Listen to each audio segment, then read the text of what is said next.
Ang diborsyado na bilyonaryong heiress. Kabanata 1. Diborsyo.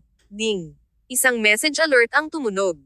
Mangyaring pumunta sa ospital para mag-donate ng dugo sa lalong madaling panahon. Nang makita ni Nicole ang mensaheng ito, natigilan siya saglit na para bang nataman siya ng matinding suntok sa kanyang dibdib. Ang pangalan ng nagpadala ay, Hubby. Ding. Agad namang sumunod ang isa pang mensahe. Ito ay isang paunawa mula sa bangko na nakatanggap siya ng fund transfer na $500,000. Nag-scroll pataas si Nicole para tingnan ang history ng message niya kasama ang asawa. Tandaan na pumunta sa ospital. Fund transfer, $500,000. Tandaan na pumunta sa ospital para mag-donate ng dugo. Fund transfer, $500,000. Pumunta ka kaagad sa ospital. Fund transfer, $500,000. Sa kanilang 3 taon na pagsasama, sa oras na iyon ang asawa ni Nicole, si Eric Ferguson, ay nagsimulang makipag-ugnayan sa kanya ay upang hilingin sa kanya na pumunta sa ospital upang mag-abuloy ng dugo. Upang maging eksakto, upang magbenta ng dugo. Ibinenta ang dugo ni Nicole kay Wendy Quaid. Itinuring din ni Eric si Nicole bilang isang estranghero sa buong kasal nila. Ngayong buwan lang, 3 beses nang nagbigay ng dugo si Nicole, na higit pa sa kayang tiisin ng kanyang katawan. Umupo si Nicole sa sofa habang ang kanyang mga mata ay walang kamalay-malay na namamasa at nagsimulang lumabo. Kahapon habang hinihintay niyang makaalis si Eric sa trabaho, mahigit 1 oras siyang nakatayo sa ulan, kaya masama ang pakiramdam niya at nahihilo ngayon at hindi pumasok sa opisina. Malamang hindi alam ni Eric na nilalagnat din siya. Umubo siya at hinawakan ang phone niya, nagdadalawang isip kung sasagot. Biglang, isang hindi pamilyar na numero ang nagpadala sa kanya ng mensahe na dumurog sa kanyang huling onsa ng tiyaga at paggalang sa sarili. Kahit na ikaw si Mrs. Ferguson, ikaw ay isang nominal na asawa at walang kahihiyang inookupahan ang posisyon na ito sa loob ng 3 taon. Nakatingin na ba sa iyo si Eric? Sa pwesto ko siya natulog kagabi. Kung ako sa iyo, hahanap ako ng lubid para magbigti. Isa ka lang nakikialam na homewrecker. Isang homewrecker. Biglang nakaramdam ng panghihina, nanlulumo, at napailing si Nicole. Si Nicole ay legal na asawa ni Eric Ferguson.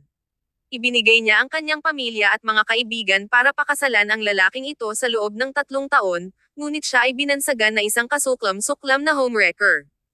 Muli ay parang dinudurog ang dibdib niya. Ang lahat ng naipon na damdamin para kay Eric sa buong kabab ang loob niya habang ang kanyang asawa ay biglang nagkapira-piraso. Kasunod ng mensaheng iyon, isang larawan ang ipinadala sa kanyang telepono.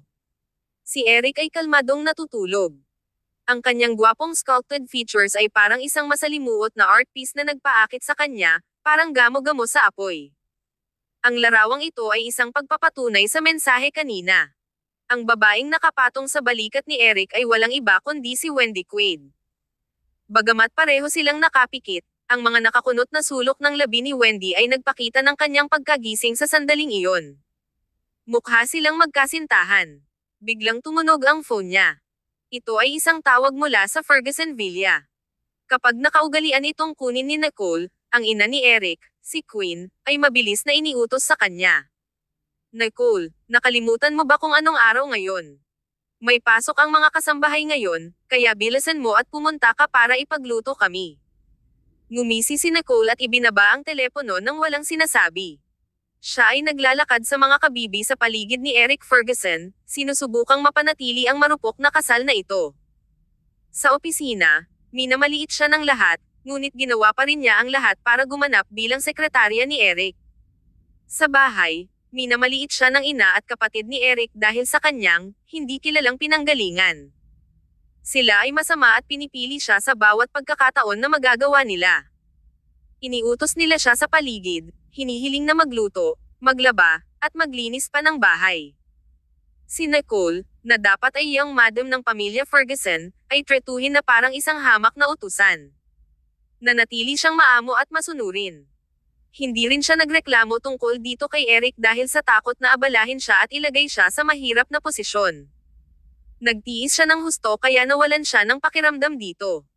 Hindi alintana kung gaano siya hinamak ng iba, handa pa rin si Nicole na magpumilit at magtiis ng lahat para sa kapakanan ni Eric Ferguson.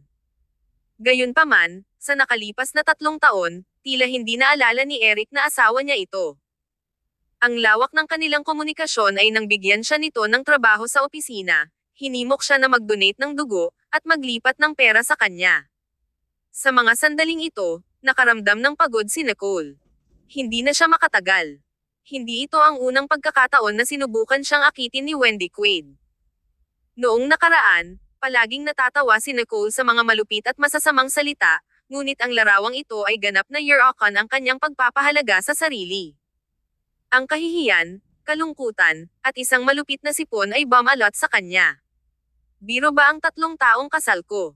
Sa sandaling ito, ang mukha ni Nicole ay sobrang malungkot. Sa wakas ay nakapagdesisyon na siya. Sige. Oras na para matapos ang biro na ito. Nag-scroll si Nicole sa kanyang telepono, at walang pag-aalinlangan, nagpadala siya ng mensahe kay Eric. Maghiwalay na tayo. Kahit nahihilo pa rin siya, alam niyang ito ang tamang desisyon. Agad naman siyang tinawag ni Eric. Inasahan na ni Nicole ang kanyang galit sa sandaling ito. Matigas at malamig ang boses ng lalaki habang sinasabi, "Nicole, anong pinagkakaabalahan mo? Magkano ang gusto mo? Maglagay ka lang ng presyo." Sabi ng doktor, nasa kritikal na kondisyon si Wendy. Pilit na pinigilan ni Nicole ang pagkahilo at pinutol ang kanyang mga salita. Malamig siyang ngumiti at sinabi sa paus na boses, "Eric Ferguson, magkita tayo sa City Hall sa loob ng 1 oras, o ikaw ay panoorin siyang mamatay." Binaba niya ang tawag pagkatapos ng pangungusap na iyon. Kaagad pagkatapos, nakatanggap siya ng isa pang mensahe. Fund transfer, $1 million. Hahaha. Tawa ng tawa si Nicole habang hindi napigil ang bumuhos ang kanyang mga luha. Ito ay walang katotohanan. Masyadong katawa-tawa. Kabanata 2. Isang aralin. Itinabi ni Nicole ang phone niya.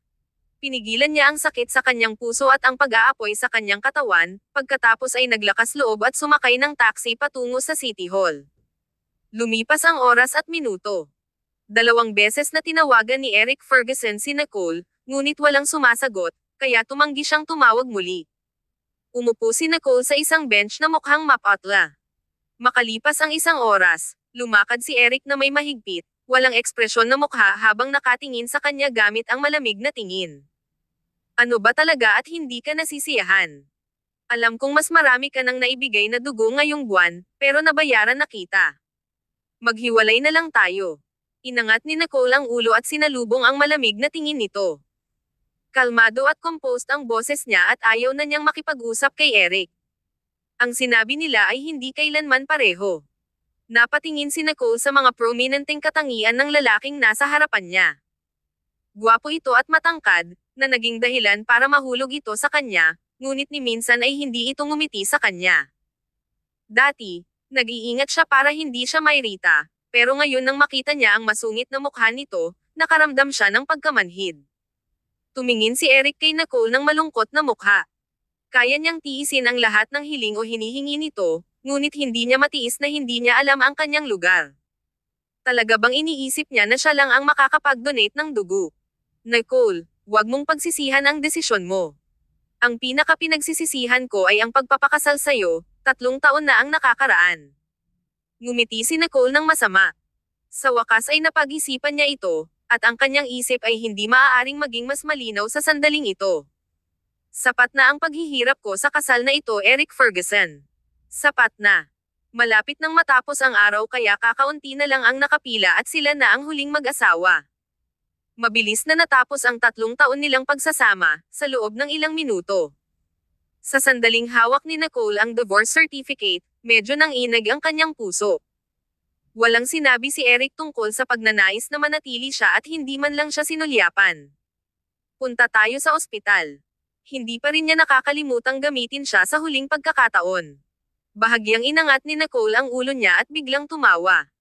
"Eric Ferguson, kahit na mamatay siya sa harapan ko sa hinaharap, hindi ko nasasayangin ang isa pang patak ng dugo sa kanya." Biglang nanlumo ang mga mata ni Eric. Paano mo masusumpa ng ganyan si Wendy kung may sakit siya? Huwag mong kalimutan, ang kondisyon ng kasal natin noon ay mag-donate ka ng dugo anumang oras na kailangan niya.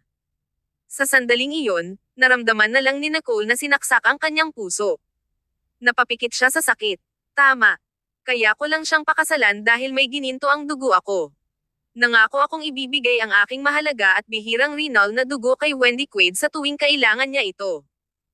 Nanlilisik ang mga tingin ni Nicole habang nakatingin sa kanya, ngunit ang mga mata ng lalaki ay nakasanayan lamang na walang pakialam. Lumawak ang ngiti niya hanggang sa tuluyang tumawa ng walang pidgel na lamig. Dapat matagal ko nang naintindihan na kay Eric Ferguson, isa lang akong hamak na blood bank. Eric Ferguson, wala akong pakialam sa pagiging asawa mo. Huwag kang mag-alala, ibibigay ko ang aking dugo sa kanya sa huling pagkakataon at aayusin ang aming mga account. She smiled enigmatic alay, saka sinulyapan si Eric at tumalikod na para umalis. Bahagyang nagsalubong ang kilay ni Eric. Nakaramdam siya ng hindi maipaliwanag na pagkairita. Pakiramdam niya ay may hindi kapareho kay Nicole ngayon, ngunit hindi niya mailarawan ang pakiramdam. Parang wala na siya sa kontrol niya. Sa 3 taon nilang pagsasama, akala niya ay kilala na niya ito. Siya ay mahigpit at matyaga bago sila ikasal, ngunit siya ay naging maamo at masunuring asawa pagkatapos. Kamakailan, kailangan ni Wendy ng mas maraming pagsasalin ng dugo. Nagigilty siya dito, pero hindi naman tumanggi si Nicole, kaya mas gumaan ang pakiramdam niya at naisip niyang gantihan siya sa ibang aspeto. Anuman ang kanyang unang intensyon na pakasalan siya, si Nicole ay isang mabuting asawa. Biglang humihingi ng hiwalayan si Nicole na ikinainis niya, ngunit hindi ito mahalaga. Lumalim ang maitim na mga mata ni Eric nang mawala ang iritasyon sa kanyang puso. Kalimutan mo na, natural na babalik siyang magmamakaawa kapag hindi na niya kayang mabuhay mag-isa. Bago pa makapagsalita si Eric, pumara si Nicole ng taxi sa gilid ng kalsada at pumunta sa ospital. Nahanap niya ang VIP ward ni Wendy Quaid at itinulak ang pinto. Pinalibutan ng ilang doktor at nurse si Wendy at matamang nagtanong kung may nararamdamang discomfort ang babae. Nang makita ni Wendy si Nicole, kumislap ang mga mata nito at agad na tuwang-tuwa. Nicole, you're finally here. Hindi ka naman galit sa akin na lagi kang iniistorbo dahil sa mahina kong kalusugan, di ba? Nag-aalala ako na hindi kaya ng katawan mo. Lumapit si Nicole sa kanya na may malamig at madilim na tingin. Ikaw ang nagpadala ng text na yan ha. Dumiretso siya sa punto. Bago pa siya makasagot ni Wendy ay sinampal na ni Nicole ang mukha ni Wendy. Napasigaw si Wendy at napatikip sa pisngi sa gulat. Kabanata 3. Paghihiganti. Lumubog ang mga mata ni Eric at bumabagyo ang mukha habang sumisigaw, Nicole. Anong ginagawa mo? Malamig ang boses ng lalaki. Nagpakita siya ng mabilis. Takot ba siya na saktan ko si Wendy? Napaisip si Nicole. Nagpout si Wendy at mukhang nataranta. Biglang lumuha ang mga mata niya habang tinatakpan ang pisngi niya at tumingin sa likod ni Nicole. She argued in a loud voice, wala akong ginawa, Nicole. You misunderstood me.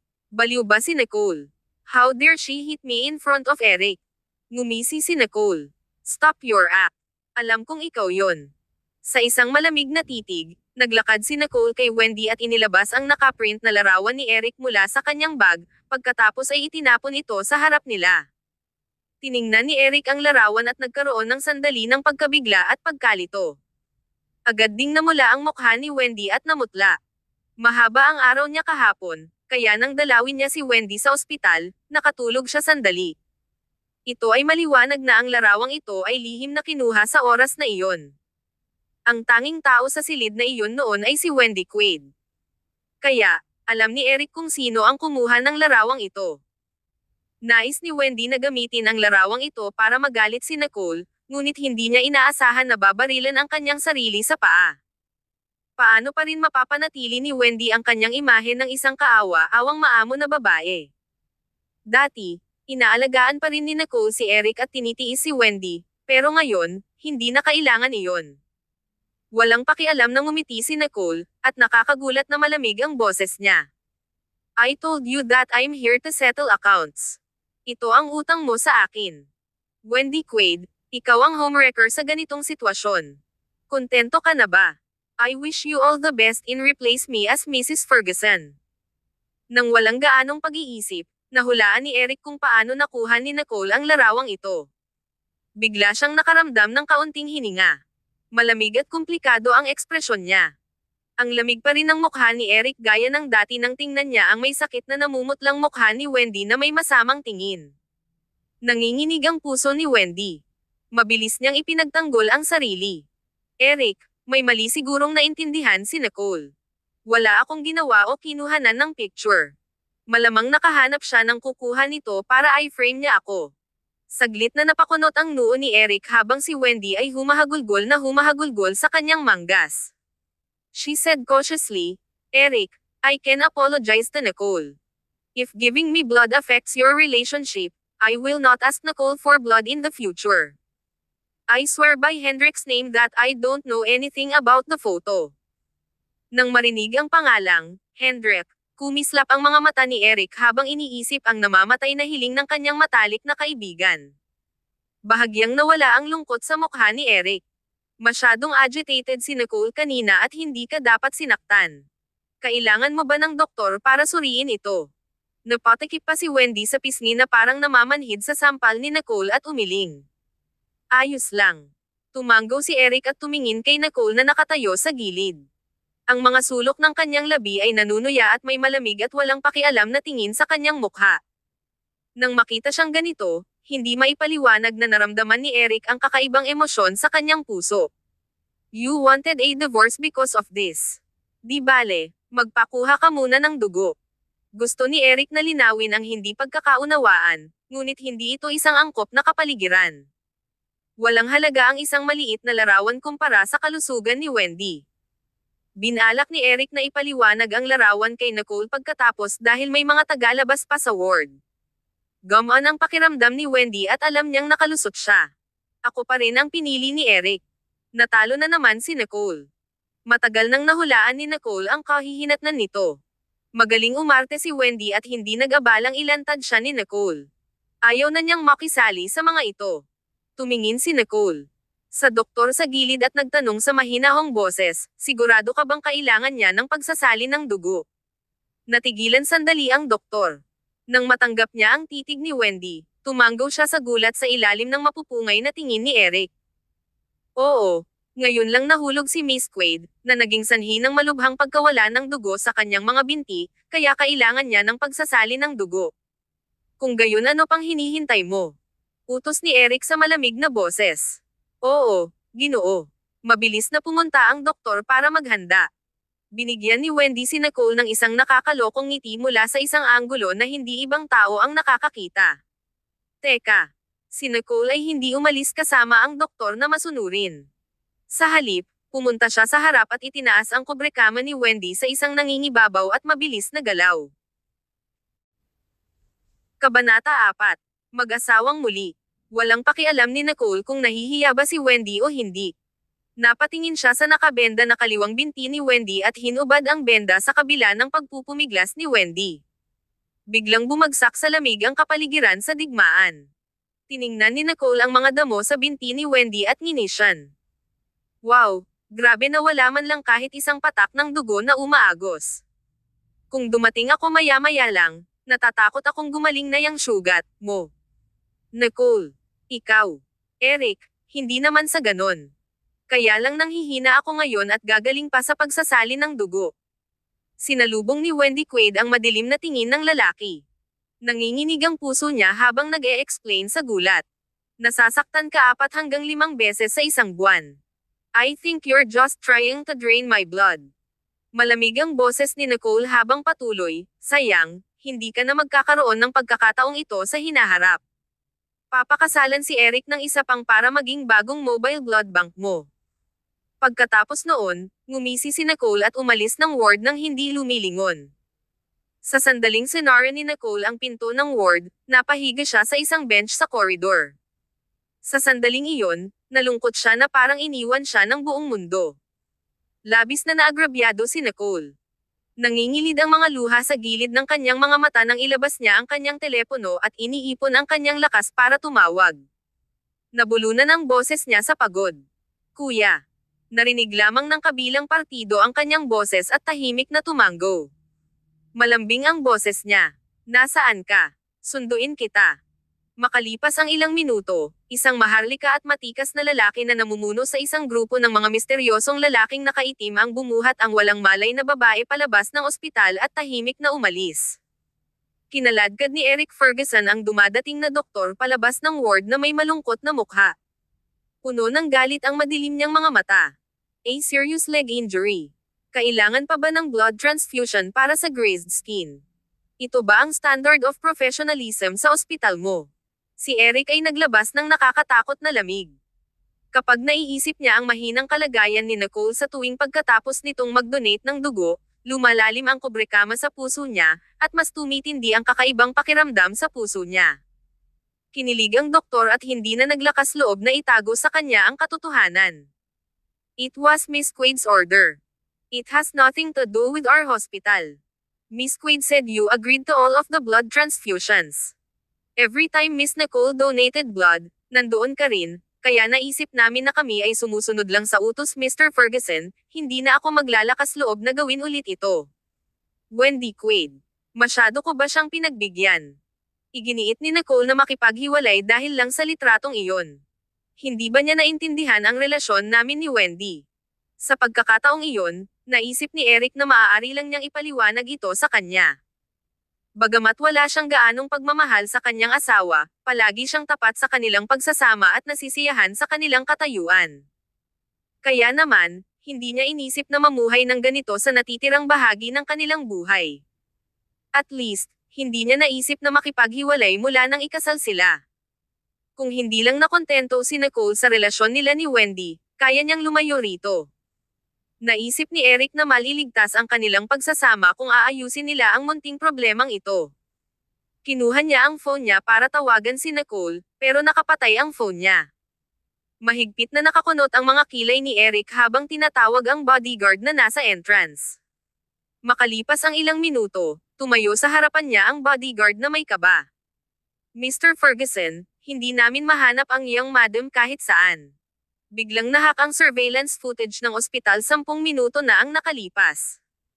Wala kaming makitang clue kung saan nagpunta ang iyong madam kahit na hinalughog namin ang buong ospital. Lalong sumimangot si Eric at ang manipis niyang labi ay idiniin sa isang mahigpit na linya. Nang maalala niya ang paraan na hindi nag-atubili si Nicole na pirmahan ang kanyang pangalan sa kasunduan sa diborsyo, naramdaman niya ang hindi maipaliwanag na emosyon sa kanyang dibdib. Ang kanyang malalim na madilim na mga mata ay tila napakalalim at hindi moari. Saan siya maaaring pumunta pagkatapos ng diborsyo? Wala siyang pera. Ang pag-iisip ng bigla ang pag-alis niya ay naging mas matindi ang irritable na pakiramdam na patuloy na bumabagabag sa kanya. Lubhang hindi komportable ang kanyang puso. Kumuha ng isang tao na maghanap para sa kanya at abisuhan ako kaagad kapag nahanap na siya. How dare she turn off her phone like this? Wala talaga siya sa linya. Oo, Ginoo. Ayaw aminin ni Eric na nakaramdam siya ng panik dahil sa babaeng ito na hindi na niya asawa. Ang isang sikat na limited edition luxury furniture sa marangyang pinalamutian na kwarto ay hindi kapani-pani walang pamilyar kay Nicole.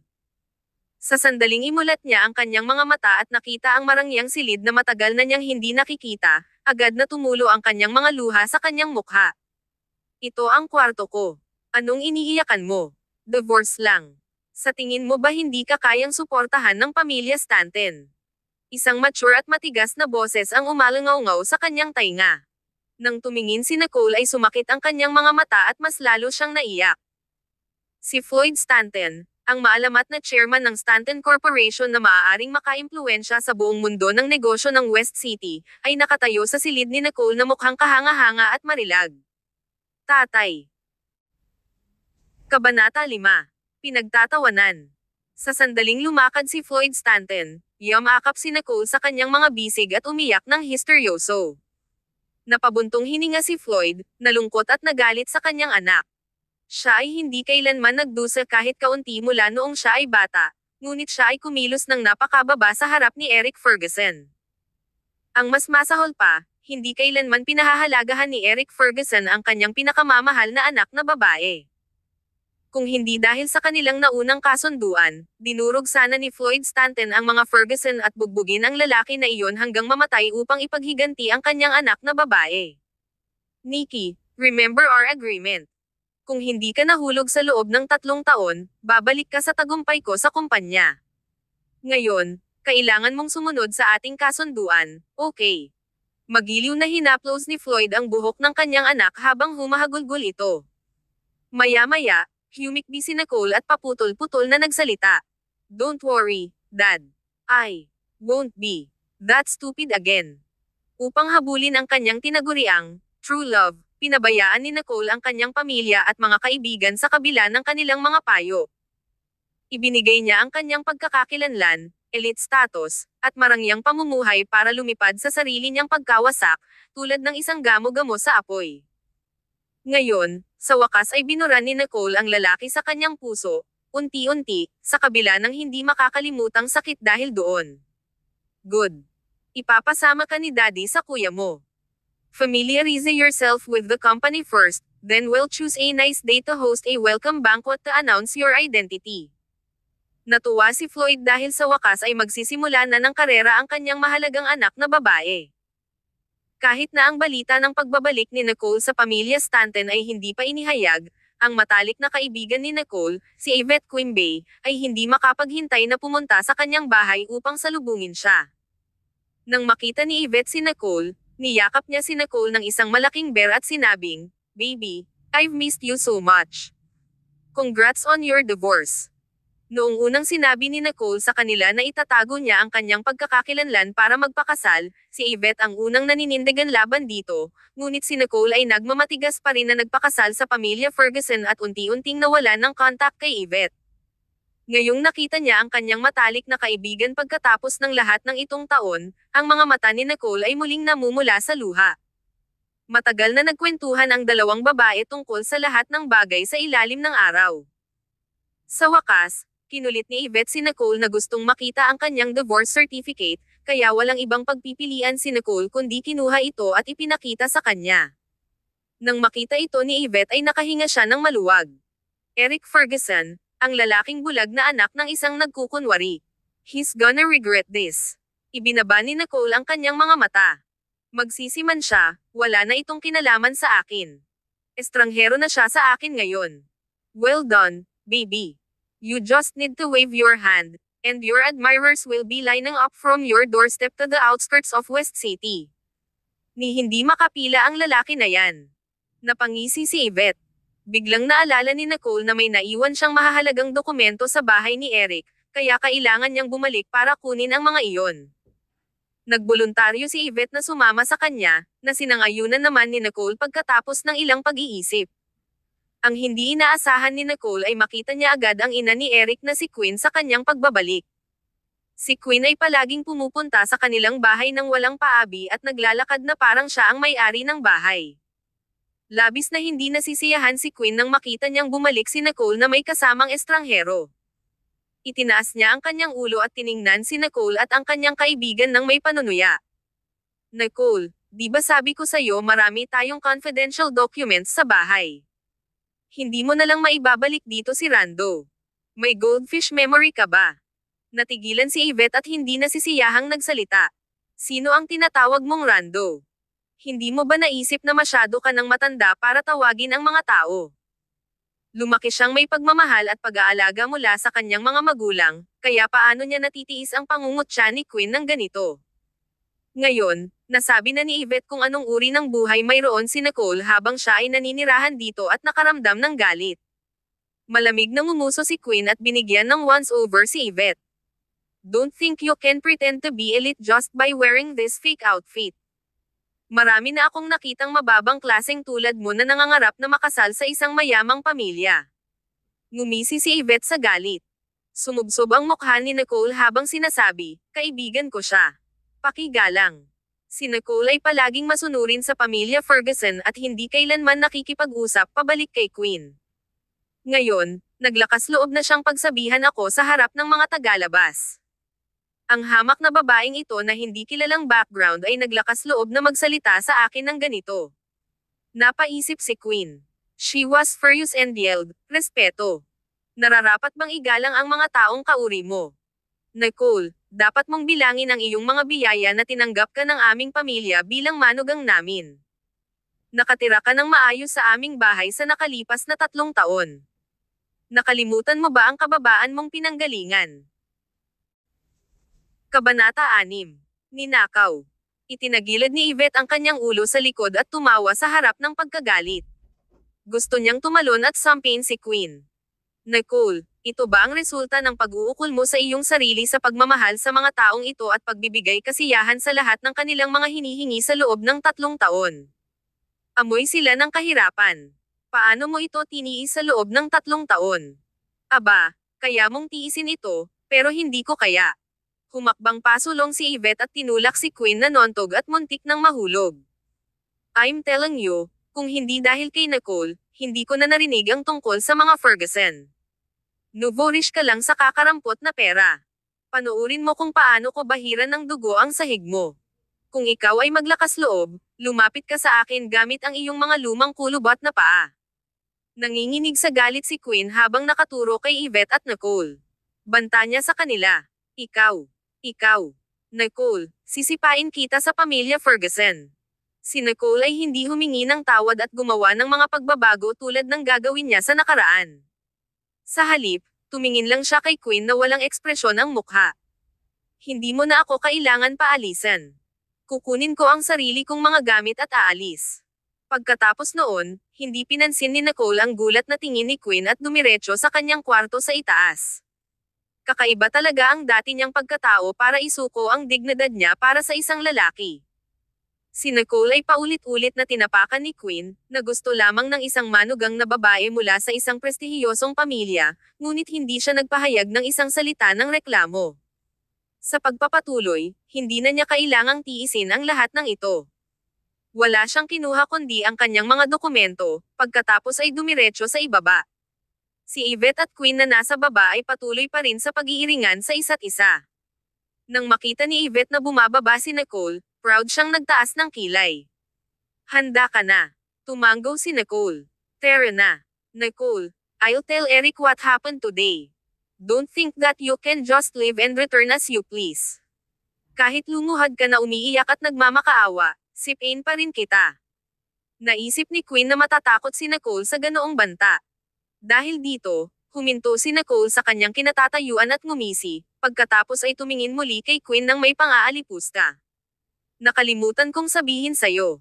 Nakipaghiwalay na ako kay Eric Ferguson. Kahit lumuhad ka ng umiiyak at nagmamakaawa, hindi na ako muling papasok sa bahay na ito. Tinapos ni Nicole ang kanyang pangungusap at umalis ng walang pag-aalinlangan. Natigilan si Queen sa kinatatayuan. Diborsyo. Willing ba si Nicole na makipag-divorce? Agad niyang tinawagan ang kanyang anak. Eric, nag-divorce ba kayo ni Nicole? Nagsalubong ang kilay ni Eric. Paano mo nalaman? Nakita mo siya. You're really divorced. That's great. This kind of woman is not worthy to be a part of our family. That's all just her wishful thinking. Hindi ko siya matiis sa simula pa lang. Napakaraming highborn na mga babaeng naghihintay na pakasalan ka, kaya mas mabuti kung umalis siya. Good riddance. Lumubog ang madilim na mga mata ni Eric. Ang kanyang boses ay hindi maipaliwanag na naging madalian. Nasaan siya? Naiinip niyang pinutol ang pagramble ng kanyang ina. Si Nicole ay misteryosong nawala sa ospital at wala siyang makitang bakas sa kanya, ngunit sa wakas ay nagpakita siya ng mag-isa. Isa lang ang nasa isip niya sa mga sandaling ito. Gusto ko siyang makita. Sa Imperial Gardens, syempre, pero umalis siya. This reminds me, I have to check if she stores anything. You didn't give her too much money for the divorce, right? Hindi siya humingi ng isang sentimo. Medyo nagulat si Eric sa ginawang mali siya ng kanyang ina kay Nicole. Noon pa man ay iniisip niya na si Nicole at ang kanyang pamilya ay magkakasundo at hindi niya inaasahan na ang kanyang ina ay lubos na hindi nasisiyahan kay Nicole. At least she's self-aware. Malamig na ngumuso si Queen. Nagdilim ang malamig na mga mata ng lalaki habang binababa ang telepono sa inis. Lalo siyang nakaramdam ng hindi pagkapanatag. Humiling ba si Nicole ng divorce dahil sa nanay ko? Bumalik si Eric nang walang iniisip. Bahagya siyang bumalik sa kanilang bahay. Pag-akyat niya, nakita niyang nandoon pa rin ang lahat. Kahit na ang card na ibinigay nito sa kanya para sa kanyang buwan ng gastos ay hindi ginalaw, ngunit ang kanyang mga dokumento sa drawer ay wala na. Biglang nakaramdam ng paninikip si Eric sa kanyang dibdib, at mas lalong tumindi ang inis na nararamdaman. Pagkatapos ng lahat, hindi siya maaaring manatiling walang malasakit sa kanya pagkatapos ng 3 taong kasal.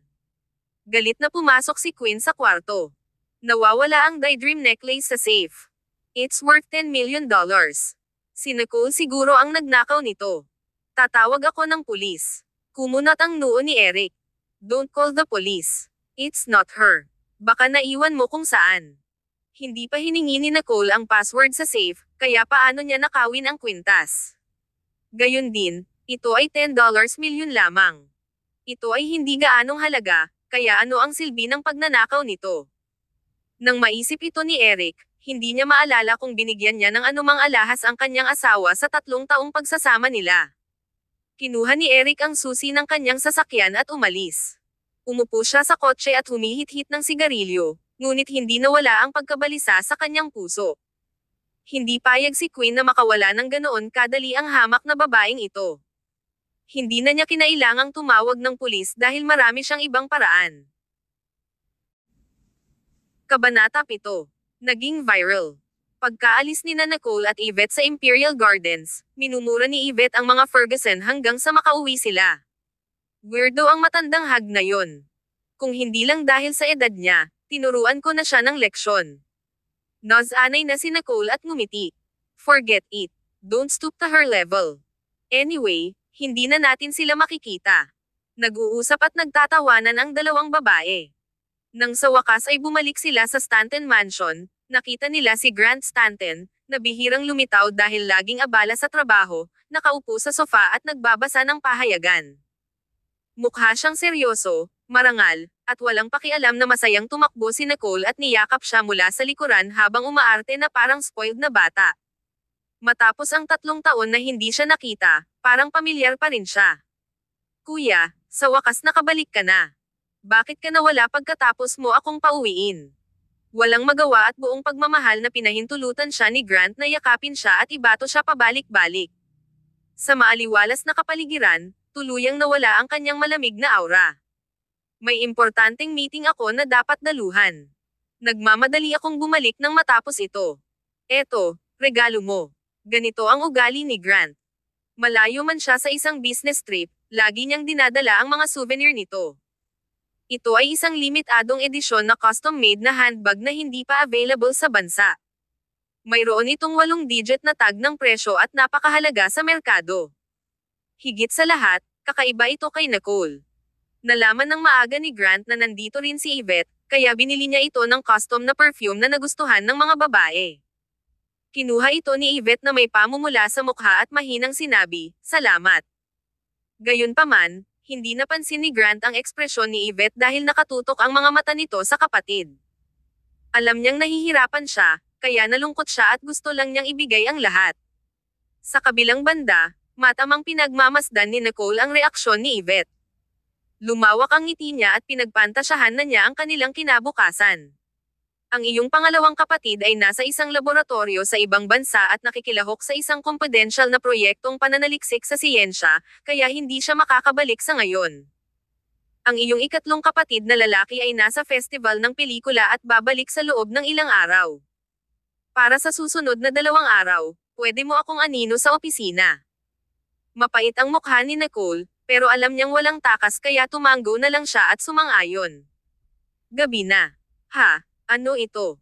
Nagha-hyperventilate si Yvette habang tinatawagan si Nicole, na kinuha ang telepono sa kalagitnaan ng gabi na may inaantok na boses. What's wrong? Mag-online ka ngayon din. Hindi pa rin nakakalimutan ng mga Ferguson na maglampas ng putik sa iyo pagkatapos ng diborsyo. May ninakaw ka daw sa kanila at hindi nila sasabit ang pulis kung ibabalik mo ito bukas. Kung hindi, mapapag-alitan ka. Nadurog ang puso ni Nicole at agad siyang nag-online. Oo naman, ang hashtag, #FergusonSexWife, ay nagtetrend sa internet. Ito ay isang opisyal na pahayag mula sa Ferguson Corporation na inaakusahan si Nicole na walang karakter at nagnakaw ng mahahalagang alahas pagkatapos ng diborsyo. Mahalaga. Naglakas loob pa silang magpakita ng $10 million na alahas. Sa tingin ba nila ay hindi ka pa nakakita ng pera dati? Galit na nagmura si Yvette.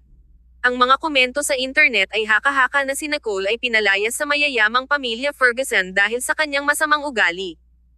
Ang mga netizen na iyon ay nagdure ng labis na galit at hinukay pa ang social media account ni Nicole.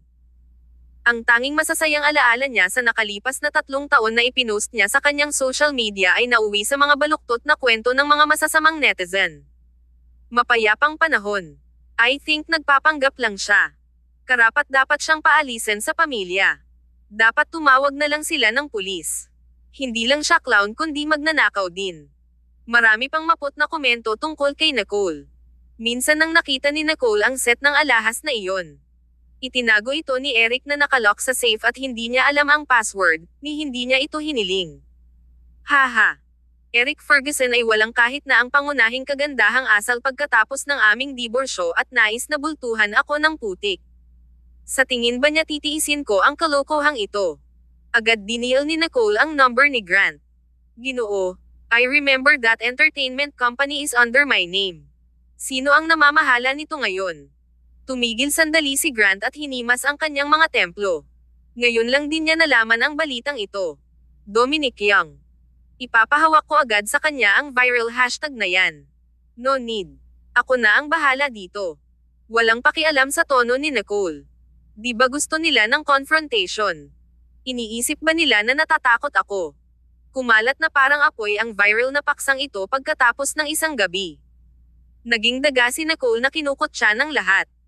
Alas 8 ng umaga, nag-login si Nicole sa kanyang social media account at nag-post ng larawan na may pahayag. Pagkatapos noon, pinagmasdan niya ang magandang panahon sa labas at mapait na ngumiti sa panlilibak sa sarili. Talagang bulag ako para pakasalan si Eric Ferguson. Kabanata 8. Paghingi ng tawad. Ang larawang ipinost ni Nicole ay ang larawan nina Wendy Quaid at Eric Ferguson na magkasamang natutulog. Ang kanilang intimacy noon na maliwanag sa sarili. Ang orihinal na matalas na sandata na ginamit para saktan si Nicole ay naging panangga para protektahan niya ang sarili. Ang pahayag ni Nicole ay ang mga sumusunod. Mahal na Ginoong Ferguson, lubhang ikinalulungkot kong marinig na ninakaw ang Daydream, kaya kumuha ako ng pribadong detective para subaybayan ito magdamag. Natagpuan ng tiktik ang mga alahas sa kabila ng karagatang Atlantiko, sa kamay ni Miss Ingrid Ferguson. Mukhang isang world-class na sugarol si Miss Ferguson. Umaasa ako na imbestigahan mo ito ng mabuti bago tumalon sa mga conclusion. Pagbati, Nicole. Inilakip din ni Nicole ang ulat ng investigasyon ng kilalang pribadong detective pati na rin ang isa pang larawan ng Daydream, na nasa isang mesa ng pagsusugal kasama si Ingrid Ferguson. Sa isang iglap, mas lalong naging magulo ang dati ng viral na chismis. Ang diborsyado na dating asawa ni Eric Ferguson, si Nicole, ay inilagay sa isang mahinang posisyon, ngunit siya ay kumuha ng isang kagalang-galang na pribadong ahensya ng tiktik at kahit na nilinis ang kanyang pangalan sa araw ng hindi nakakagambala sa pahinga ng sinuman. Ang kanyang pahayag ay makatwiran din at maigsi. Bukod dito, ang larawang iyon nina Eric Ferguson at Wendy Quaid na magkasama ay nagpapahiwatig ng dahilan ng kanilang diborsyo adultery. Sino ang walang prinsipyo sa relasyong ito? Agad na nagbago ang pangkalahatang ugali ng mga netizens. Hindi na kailangang sabihin, napatunayan ang pagiging inosente ni Nicole. Siya ay tahasang inakusahan ng walang dahilan. Ang kanyang post ay ipinasa ng lahat. Biglang naging paksa ng iskandalo ang mga Ferguson. Nakipag-inuman si Eric Ferguson kasama ang ilang kaibigan noong gabing iyon at hindi niya inaasahan na napakaraming nangyari sa magdamag. Maging ang mga stock ng Ferguson Corporation ay nagsimulang bumagsak sa umaga. Umagang-umaga, sobrang malungkot ang mukha ni Eric habang nakaupo sa kanyang opisina. Nagbuga siya ng malamig na hangin na ang kanyang katulong na si Mitchell ay nakatayo lamang doon sa kaba at hindi nang ahas na huminga ng masyadong malakas. Sino ang nagpahintulot sa paggamit ng pangunahing account ng aming kumpanya para mag-post ng ganoong pahayag? Nagnganga ang ngipin ni Eric. Ang kanyang mga mata ay malamig at mabagsik. Si Madam Queen ang nag-order nito kagabi, nasabi na niya sa iyo. Inalis ni Eric ang lahat sa kanyang mesa, na nagkalat sa sahig. Matigas at matalim ang tingin ng lalaki. Kailan pa nakinig ang kumpanya na ito sa utos ni Madam? Tanggalin ang lahat sa PR department. Nanginginig ang puso ni Mitchell. Yes, sir. Alisin mo agad ang balitang yan sa internet. Isang masamang bagyo ang namumuo sa madilim na mga mata ng lalaki. Iniyuko ni Mitchell ang kanyang ulo at nag-aalangan na nagsalita. Nagbigay na ng salita si Pangulong Dominic ng Falcon Entertainment na i-lock ang balitang ito sa loob ng 24 na oras. Walang makakapagtanggal nito. Ang Falcon Entertainment ang nangungunang manlalaro sa industriya ng entertainment, kaya walang nang ahas na sumalungat sa kanila. Bumabagyo ang mukha ni Eric. Ha! Hindi ko alam na kaya pala ni Nicole. Mahal na Ginoong Ferguson. Sa tingin ba niya ito ang ideya ko at sa utos ko? Tense ang mukha ng lalaki. Ang kanyang mga mata ay malamig at mabagsik. Biglang nag-ring ang phone niya. Nang makita niyang galing iyon sa kanyang ina ay ibinaba niya ang call nang hindi nag-iisip. Hindi ko siya pinayagang tumawag ng pulis, kaya gumawa siya ng napakalaking iskandalo. Kung hindi nahanap ni Nicole ang kinaroroonan ng daydream, sisisihin kaya ito ni Nicole. Lalong nagalit si Eric sa pag-iisip nito. Walang humpay na tumunog ang kanyang telepono. Tiningnan ulit ni Eric ang caller ID at nakasimangot, pare. Ipadelete agad kay Nicole ang post na iyan. Hindi pa ba nakakahiya ito? Gawin mo na. Malalim ang boses ni Charles Ferguson habang pinipigilan niya ang isang malaking alon ng galit. Eric, ibalik mo yang babae na yan. How dare she do this? Dapat tinuruan ng leksyon. Hinablot ni Quinn ang phone at umungol.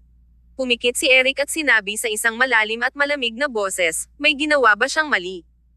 Halatang inalis ni Ingrid ang daydream, kaya bakit kinukuha ni Nicole? Nagalit siya sa walang emosyong pahayag ni Nicole na para bang walang paraan para magkasundo sila. Kahit hindi sumagot si Nicole, tatabi na lang ba ako at panoorin siyang maakusahan? Wala ba siyang tiwala sa akin? Gayunpaman, mas nagalit siya sa katotohanan na ang kanyang ina ay matuwid na inakusahan si Nicole ng walang pagsisisi. Parang isang pangkaraniwang pangyayari. Sinabihan si Quinn ng kanyang anak, kaya't malungkot niyang ipinagtanggol ang sarili. Paano ko malalaman na si Ingrid ang kumuha nito? Hindi ba laging nasa safe mo? Sino pa ba ang kukuha ng kwintas kundi si Nicole? Hindi pa huli ang lahat para humingi ng tawad kay Nicole ngayon. Madilim ang tingin ng lalaki. Isa itong krisis sa PR, at kailangan nilang lutisin ito sa loob ng ginintoang oras. Ano? Humihingi ng tawad. Ang babae na iyon ang dapat humingi ng tawad. Isa lang siyang walang utang na loob na gold digger na hindi alam ang pinanggalingan at nang ahas pang ilagay ang pamilya natin sa isang krisis. Ibalik mo siya at panoorin kung paano ko siya tuturuan ang babae na iyon ng isang leksyon. Naghiwalay na kayo. Eric, kayo ba ni Nicole? Kabanata Siyam. Banquet. Ibinaba ni Eric Ferguson ang telepono at pinunasan ang kanyang mga templo. Malungkot ang mukha niya at sobrang inis ang pakiramdam niya. Dinial niya ang number ni Nicole, pero gaya ng inaasahan, hindi niya ito sinagot at binablock pa siya. Ibinagsak ni Eric ang kanyang telepono sa mesa kaya't ito ay gumawa ng malakas na kalampag. Malamig niyang tinignan si Mitchell. Go find out where Nicole is. I want an answer in 15 minutes. Pakiramdam ni Mitchell ay mawawalan siya ng trabaho at lalo pang ibinaba ang ulo. Mr. Ferguson, I had someone check where Miss Nicole's whereabouts. Mukhang wala siya sa bansang ito. Walang bakas sa kanya kahit saan. Napaawang ang mananipis na labi ni Eric, at dumilim ang mukha. Makalipas ang kalahating oras, tinanggal ng Ferguson Corporation ang pahayag na kinasasangkutan ni Nicole at nag-isyu ng paghingi ng tawad, na nagsasabi na ito ay isang hindi pagkakaunawaan. Gayunpaman, hindi nila nilinaw ang isang salita tungkol sa kasal nina Eric at Nicole. Gayunpaman, ang epekto ng paglipat na ito ay napakaminuto pa rin. Nag-browse si Eric sa social media page ni Nicole at nakita ang kanyang mga post tungkol sa buhay nilang magkasama. Napakalapit nito sa kanya, gayunpaman ay banyaga. Bumalik si Hubby ng maaga ngayon. Nakangiting mukha. Umuulan. I wonder kung may dalang payong si Hubby. Sinundo ako ni Hubby sa trabaho. Breakfast lalo na inihanda para sa aking asawa. Walang kamalay-malay si Eric na nag-scroll sa ibaba at biglang naramdaman na ang kanilang 3 taon na pagsasama ay hindi ganap na walang laman. Ang presensya ng babaeng ito ay kung saan-saan. Napansin niya na hindi niya ito naiintindihan at hindi nakikibahagi sa kaligayahan nito. Bawat isa sa kanyang mga post ay tungkol sa kanya, at ang pinakahuling pahayag na inilabas niya noong 8 AM ngayon ay walang emosyon, hindi katulad ng kanyang mga naunang post. Para bang ito na ang katapusan ng kanilang pagsasama. Bigla niyang naramdaman na parang nawawala ang isang piraso ng puso niya. Parang walang laman ang dibdib niya. Gustong ipagpatuloy ni Eric ang pag-scroll, ngunit biglang tumigil sa paggalaw ang pahina. Nang nirefresh niya ito, lahat ng posts na nabasa niya ay biglang nawala. Lahat sila ay tinanggal, nag-iiwan lamang ng malamig na pahayag mula kaninang umaga. Ang bilang ng mga likes, comments, at retweets ay patuloy na dumami. Ito ang kanyang paninindigan. Tinanggal niya lahat ng ganon. Gusto niyang magpanggap na hindi nangyari ang 3 taon na ito. Nadurog ang puso ni Eric at ang kanyang tingin ay madilim. Parang pinipiga ang puso niya. Hahanapin ko siya kahit baligtarin ko ang buong bansa. Makalipas ang 1 buwan. Ang mga dumalo sa business banquet ay mga dignitaryo at mga elite ng lipunan. Halos lahat ng matataas na klase ay naruroon. Ang piging ay hindi bukas sa publiko. Ilang bloke din ang layo ng mga bodyguard mula sa venue para pigilan ang paparazzi sa palihim na pagkuha ng mga larawan. Isang luxury sports car ang dahan-daang huminto sa pasukan ng The Waldorf. Si Eric Ferguson ay mukhang walang katulad na marangal at walang alinlangan na siya ang pinagtutuunan ng pansin sa kanyang engranding pasukan kasama ang kanyang babaeng kasama, si Wendy Quaid. Nang malaman ni Wendy ang hiwalayan ni Eric, natuwa siya at alam niyang dumating na ang kanyang pagkakataon. Gayunpaman, pagkatapos ng lahat ng oras na ito, hindi siya binisita ni Eric kahit na siya ay talagang may sakit. Si Wendy ay nakadalo lamang sa piging na ito bilang kasamang babae ni Eric dahil pinadalhan siya ng kanyang tiyuhin ng imbitasyon. Ang kanyang mukhang pambabaeng mukha at mamahaling custom-made na damit ay magagalaw sa sinumang lalaki. Welcome, Mr. Ferguson.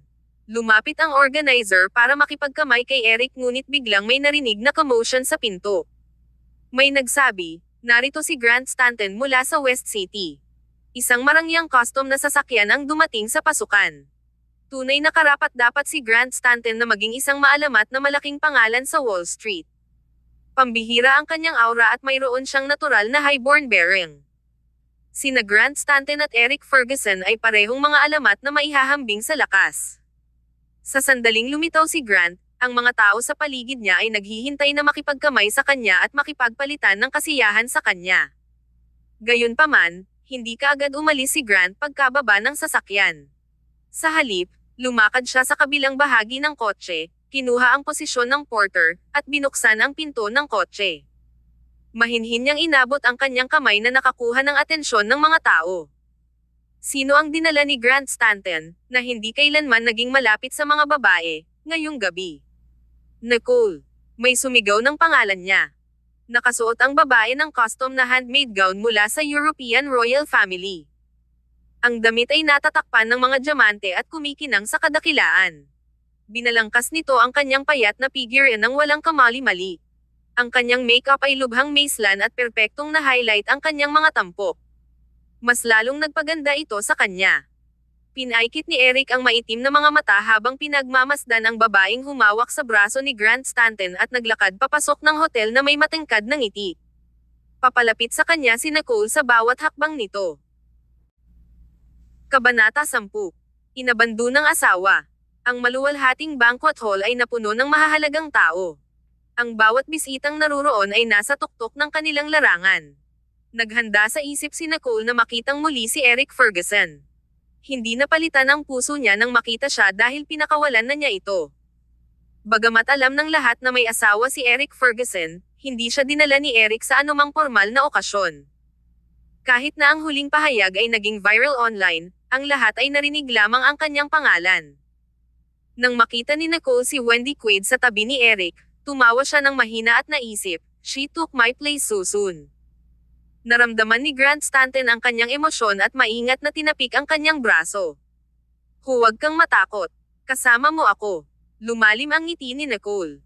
"Hindi ako ang dapat matakot. Wala na akong alalahanin. Ano ang dapat kong katakutin? Hindi ako matatalo." Lumapit si Grant kay Eric. Ang dalawang lalaki ay pantay sa kasikatan at magkatulad sa lahat ng aspeto. Mr. Ferguson, marami na akong narinig tungkol sa iyo.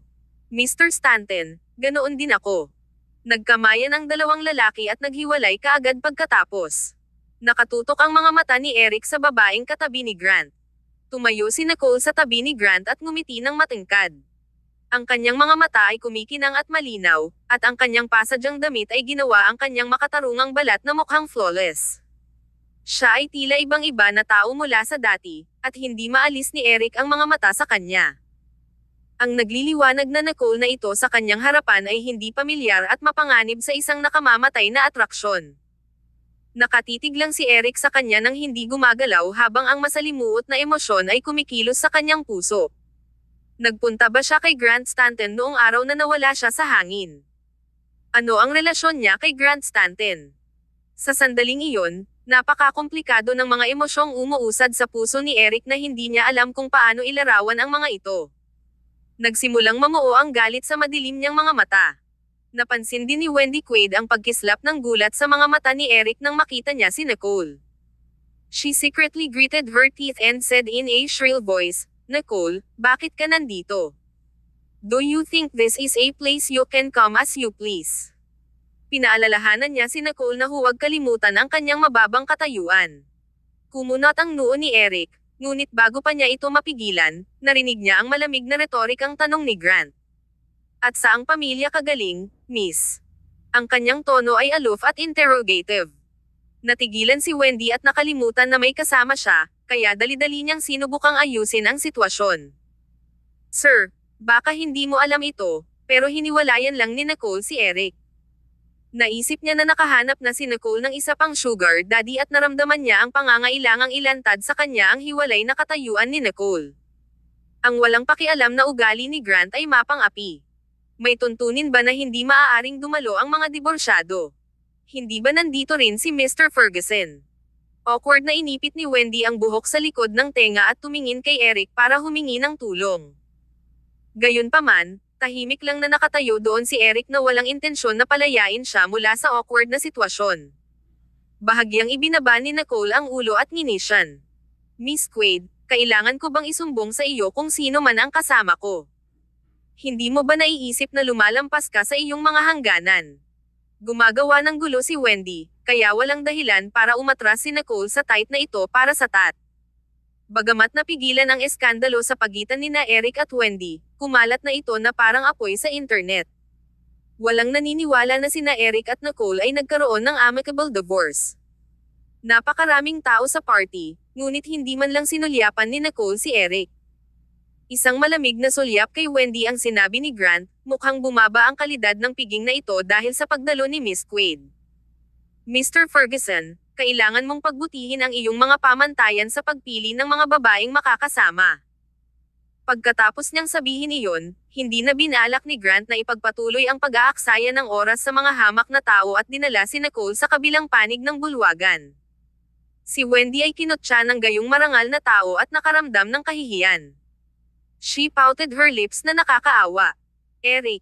Malungkot at maingat ang boses niya. Tiningnan ni Eric ang dalawang papaalis na likod na may malamig at madilim na ekspresyon. Wala siya sa mood para mag-isip ng kung ano-ano sa mga sandaling iyon. Hindi pa kami matagal na naghihiwalay, namumuhay sa estilo ang babaeng iyon at nagkunwaring hindi ako nakikita. Tumakbo pa siya sa yakap ng ibang lalaki. May ilang business partner na lumapit para batiin si Eric, kaya iniwan ni Eric si Wendy at nakisalamuha mag-isa. Isang malaking swimming pool ang nasa labas mismo ng floor-to-ceiling window. Ang sulok na ito ay liblib at walang tao. Hawak ni Nicole ang isang baso ng red wine at tila hinahangaan ang liwanag ng buwan na sumasalamin sa tubig. Naisip ni Wendy, bakit ang isang inabando ng asawa na pinalayas sa pamilya Ferguson ay maaaring dumalo sa gayong eksklusibong piging. Kabanata 11. Kooperasyon. Malungkot ang mukha ni Wendy Quaid habang hakbang-hakbang na lumapit kay Nicole. Nicole. Tumayo si Nicole at alam na niyang may papalapit sa kanya. Alam niyang maliban kay Wendy, walang lalapit sa kanya. Casual siyang sumulyap sa gilid at nakita niya ang malambot at maamong mukha ni Wendy na parang nakakaawa. Lumapit si Wendy kay Nicole with a cold smirk at inalis na ang diskise niya. Sinasadya mo bang pumunta sa handaan? Gusto mong mapalapit kay Eric, di ba? Hiwalay ka na, bakit ka pa kumapit sa kanya? Kung ako sa'yo, magtatago ako sa malayo. Huwag ka nang humarap sa gulo. Tiningnan ni Nicole si Wendy ng masama at mapanoksong tingin. Wendy Quaid, alam ng buong mundo na ikaw ang may bahay sa relasyon namin. Naging masaya ka ba nitong mga nakaraang araw? Mula nang mag-viral ang iskandalo na ito, naghukay ang mga netizens ng impormasyon tungkol kay Wendy Quaid, na madalas makita sa paligid ni Eric Ferguson. Bagamat tinanggal na ni Eric Ferguson ang mga post na iyon, si Wendy Quaid ay binansagan na The Homewrecker, at kinutya ng marami, kaya't hindi makatulog ng maayos si Wendy sa loob ng ilang oras. Nicole, hindi kasing halaga ng title ang feelings natin sa isa't isa. Magsasama rin kami ni Eric balang araw, hindi katulad mo. Malamig na bumantong hininga si Wendy dahil sa selos at binigyan ng once-over si Nicole. Kinuha mo ba ang pera sa pagbebenta ng dugo mo para makuha itong banquet invitation? How else could you come to such place? Rentahan din ang mga damit at alahas na suot mo, di ba?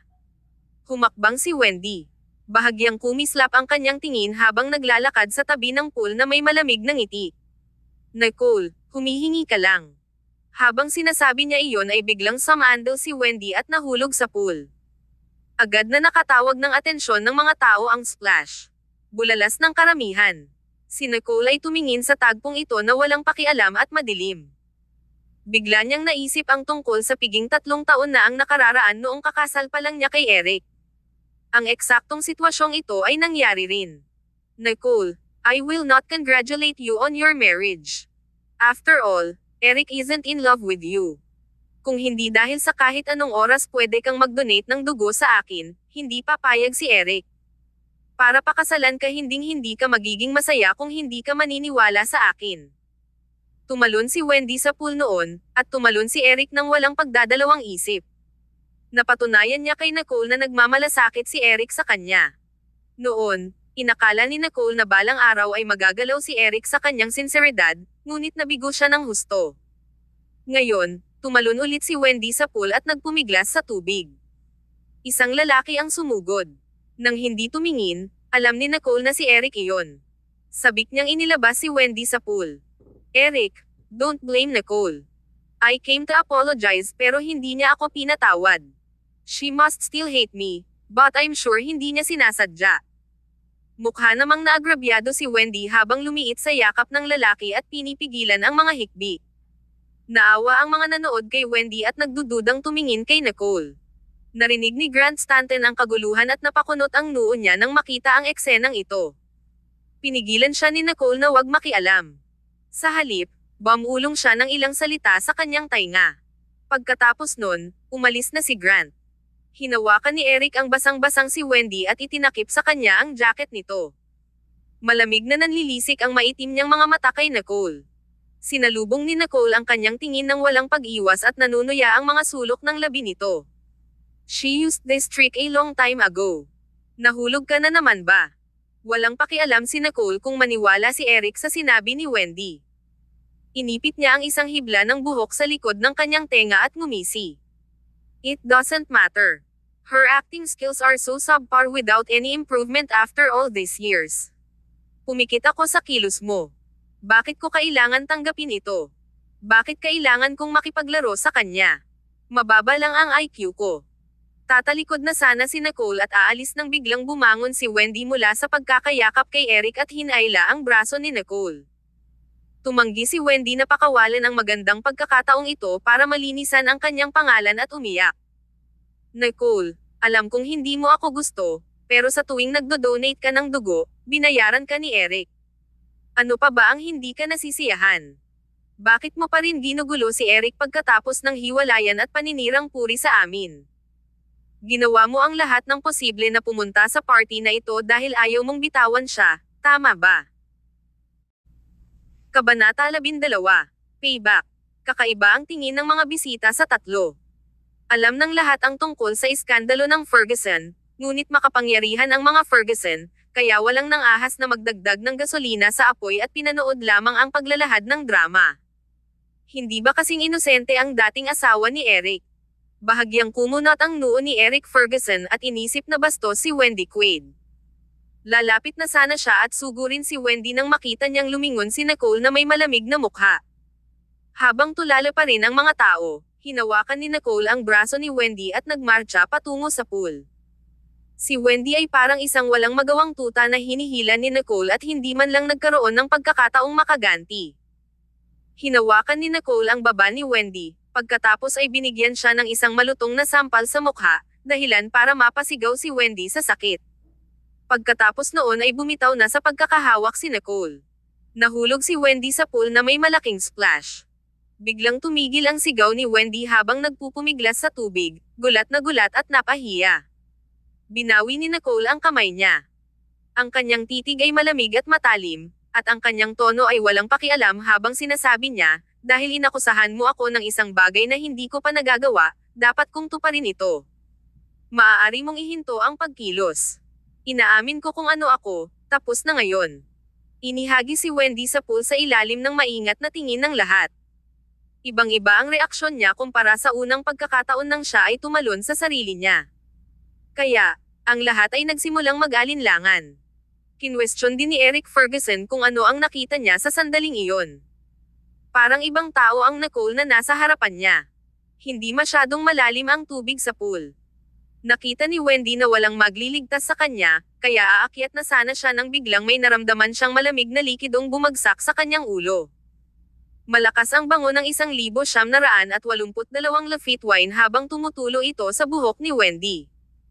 Durog na durog ang dignidad ni Wendy habang nakatingala sa takot.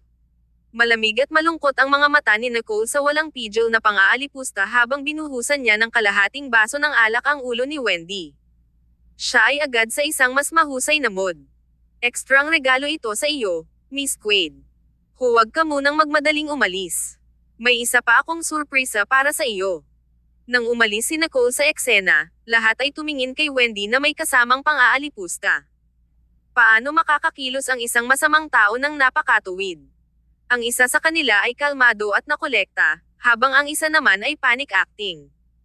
Nakita ng lahat na si Wendy ang nagsimula nitong mapagpanggap. Eric.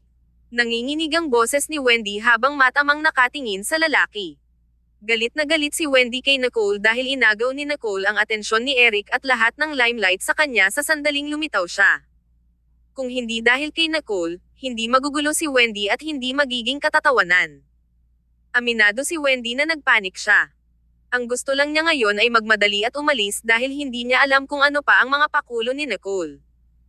Inalis ni Eric ang tingin niya at tumawag ng waiter para tulungan si Wendy na nanginginig matapos mahulog ng 2 beses sa tubig. Ngayon ka lang nahulog mag-isa ha. Malamig at madilim ang madilim na mga mata ni Eric. Mukhang naguguluhan si Wendy. Of course not. Bakit ko naman ipapa-frame si Nicole? Hindi mo ba nakikita na baliw siya at gusto lang makipagbalikan sa iyo? Eric, wala ka bang tiwala sa akin? Malalim ang tingin ni Eric habang sinusuri si Wendy. Nanginginig ang kanyang nakakatakot na tingin. Pauwiin muna kita. Mukhang naaliw si Wendy at tatango na lang sana nang may sumigaw ng, "Look, upstairs."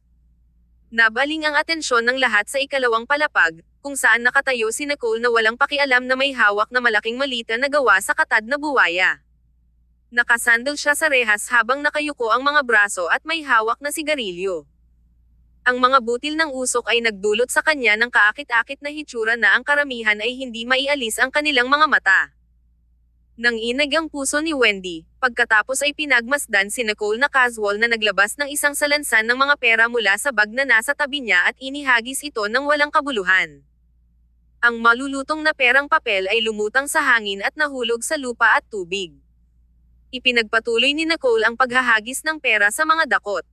Maraming waiter at bisita ang tuwang-tuwang kinuha ang pagkakataon at nabigla ang lahat sa tagpong ito. Maya-maya, naramdaman ni Nicole na hindi ito sapat, kaya kinuha niya ang bag at binaliktad ito sa ibabaw ng rehas. Kaya lang, $25 milyon na cash ang mahusay na nagpaulan sa mga tao sa ibaba, kasama sina Eric Ferguson at Wendy Quaid. Kabanata 13. Paalisan mo siya. Eric Ferguson, ito ang ibinayad mo sa akin sa loob ng 3 taon para sa dugo ko. Ngayong nabayaran na kita, wala na tayong utang sa isa't isa. Malamig at desidido ang boses ni Nicole. Madilim at malalim ang mga mata ni Eric, at ang kanyang kalooban sa sandaling ito ay lubhang komplikado. Ang karamihan ay malinaw tungkol sa sitwasyon sa sandaling ito. Kanina, binansagan ni Wendy Quaid si Nicole bilang isang gold digger na kumapit kay Eric para sa kanyang pera, ngunit sa isang kisap mata, sinampal siya ni Nicole sa pamamagitan ng pagbabalik ng lahat ng ibinigay sa kanya ni Eric. Nasira ang reputasyon ni Wendy sa pangyayaring ito. Mapang-akit na lumayo si Nicole habang si Wendy ay naiwan na may daldal ng ngipin habang nanginginig sa lamig. Ang babaeng ito ay aking kaaway. Napaisip si Wendy. Eric, dapat magalit ka para sa akin kay Nicole. Tara na. Tumanggi si Eric na pakawalan ang pagkakataong ito para ayusin ang mga bagay-bagay kay Nicole at sinabi kay Wendy, hintayin mo ako sa pasukan. Pagkatapos nito, dumiretso siya sa loob at nakita niya si Nicole na nakaupo sa isang deck chair habang ang kilalang Grant Stanton ay lumuhad sa tabi niya at hinimas ang mga bukong-bukong niya na bahagyang na-chaff ng kanyang high heels. Matalim ang titig ni Grant na nakita ni Eric na nakakagigil. Napatingin silang dalawa sa hindi inaasahang bisita. Ngumiti si Grant Stanton at tahimik na umupo sa tabi ni Nicole habang inakbayan siya nito sa isang proteksyon na tindig. Mr. Ferguson, hindi ba dapat inaaliw mo ang iyong kasama? You're still in the mood to settle scores, right? Ngayon, kumunat ang noo ni Eric. Ang kanyang katawan ay naglalabas ng matinding lamig at ang kanyang tingin ay nakakulong sa kamay ni Grant na nakapulupot kay Nicole. Malamig ang tono ng pananalita niya. Nicole, kung may nagawa man akong ikinagalit mo, pwede mo akong hanapin para ayusin ang score, pero dapat humingi ka ng tawad sa ginawa mo kay Wendy. Bahagyang ikinabot ni Nicole ang kanyang mga labi at sinalubong ang kanyang tingin. Paano kung hindi? Itatapon mo ba ako sa tubig? Si Eric ay hindi nasisiyahan sa kanyang blase na saloobin. Nang makitang napakabilis niyang makihalubilo sa ibang lalaki, nakaramdam din si Eric ng hindi maipaliwanag na inis. Dahil kasal na tayo, hayaan mo akong bigyan ka ng payo. Maging mabait ka sa iba. Mr. Ferguson, hindi mo pa yata ako lubos na kilala. I was born na halimaw. Nabulunan si Eric. Ang pagmamatigas ni Nicole ay lalong ikinagalit sa kanya, ngunit dahil hiwalay na sila, wala siyang lugar para sabihin dito kung ano ang gagawin. Malamig ang tono niya habang naglalabas ng isang salita. Sige. Saka siya tumalikod para umalis. Sa sobrang inis ni Eric ay nakalimutan niya ang pakay niya sa pagpunta kay Nicole. Gusto sana niyang ipaliwanag sa kanya ang tungkol sa relasyon nila ni Wendy, ngunit hindi na iyon kailangan. Unti-unting nawala ang ngiti ni Nicole. Tinapik ni Grant ang balikat niya. Lil-en, gusto mo pa ba siya? Paano ito posible? Ngumisi si Nicole. Hindi niya gagawin ang parehong pagkakamali ng 2 beses. Sa kotse ni Eric Ferguson. Nakabalot si Wendy Quaid sa kanyang damit. Magpapaliwanag pa lang sana siya sa nangyari ngayong gabi para mawala ang pagdududa ni Eric sa kanya ng magulat na bulalas ng driver. Di ba Miss Quaid yun? Dahan daw ang huminto ang driver sa gilid ng kalsada at itinuro ang malaking digital billboard sa likod ng The Hilton Hotel. Ang advertising space na iyon na nagkakahalaga ng 10 milyong dolyar kada minuto ay nagloop sa footage ni na Wendy at Nicole sa poolside kanina. Na-censor ang kanilang mga mukha, ngunit alam ng mga celebrity at dignitaries na pumunta sa handaan ang pagkakakilanlan ng 2 babaeng ito. Nakatutok ang mga mata ni Eric sa screen. Ito ay isang tahimik na video, ngunit malinaw na ipinakita na hindi man lang ginalaw ni Nicole si Wendy. Ang huli ay napaatras lamang mag-isa, sumandal, at nahulog sa pool. Sa isang iglap, naging malamig at tumitigil ang hangin sa loob ng sasakyan. Lalong nanlamig ang mukha ni Eric. Matigas at malungkot ang mga mata nito dahil ilang minuto lang ang nakalipas, pinuntahan niya si Nicole at humingi ng tawad kay Wendy. Ito ang tugon ni Nicole sa kanyang kahilingan. Nakakatawa. Ito pala ang katotohanan. Namumutla ang mukha ni Wendy at nanginginig sa sobrang takot. Hindi niya akalain na may magpe-play ng surveillance footage mula sa piging sa isang digital billboard na makikita ng buong lungsod. Bang! Padubog na sinara ang pinto ng sasakyan. Nakatayo si Eric Ferguson sa labas ng kotse. Ang kanyang tono ay malamig at mabagsik at ang kanyang titig ay hindi mapakali. Ipapadala muna kita sa ibang bansa bukas ng umaga. Kabanata 14. Nakaparatyot. Nagmamakaawa si Wendy Quaid sa loob ng kotse, ngunit naramdaman na lang ni Eric Ferguson na wala na siyang mapaglalabasan ng kanyang galit. Kung ito ay peke, mayroon bang anumang bagay na totoo sa nakalipas na 3 taon? Habang lumalayo si Eric sa malamig na hangin, dahan-daang huminto sa tabi ng kalsada ang isang marangyang sports car. Kumaway sa kanya ang nasa loob, "Bro. Get in." Nasa banquet din kanina si Keith Ludwig para mag-network at nasaksihan ang spektakal. Mula nang umalis si Eric ng palihim, nainip si Keith at sumunod. Hindi niya inaasahan na makikita niya si Eric na naglalakad mag-isa sa tabing kalsada. Umupo si Eric sa passenger seat at nagsindi ng sigarilyo. Nang makita niya ang usok ay naisip niya ang figure ni Nicole nang humawak ito ng sigarilyo kanina at nanigas. "Bro, nakita mo si Nicole diba? Ano ang relasyon niya kay Grant Stanton ng West City?" Lalong inis na tanong ni Keith kay Eric. Ayaw sagutin ni Eric ang mga tanong na ito na hindi naman niya alam ang sagot. Buti na lang at walang reporter sa event. Kung hindi, magdudulot ito ng panibagong viral sensation sa kanilang bilog. Sa katayuan ng mga Ferguson, walang nangahas na magpakalat ng mga chismis tungkol sa nangyari ng pribado. "Naawa kami sa iyo na pinakasalan ka noon ni Nicole sa background niya. Ang bastos niya din kay Wendy. Sa kabutihang palad nakakuha ka ng diborsyo, kung hindi, ang reputasyon ng Ferguson ay mawawala. Hindi ko alam kung paano ang isang babaeng tulad nito ay maaaring makakuha ng pansin ni Grant Stanton."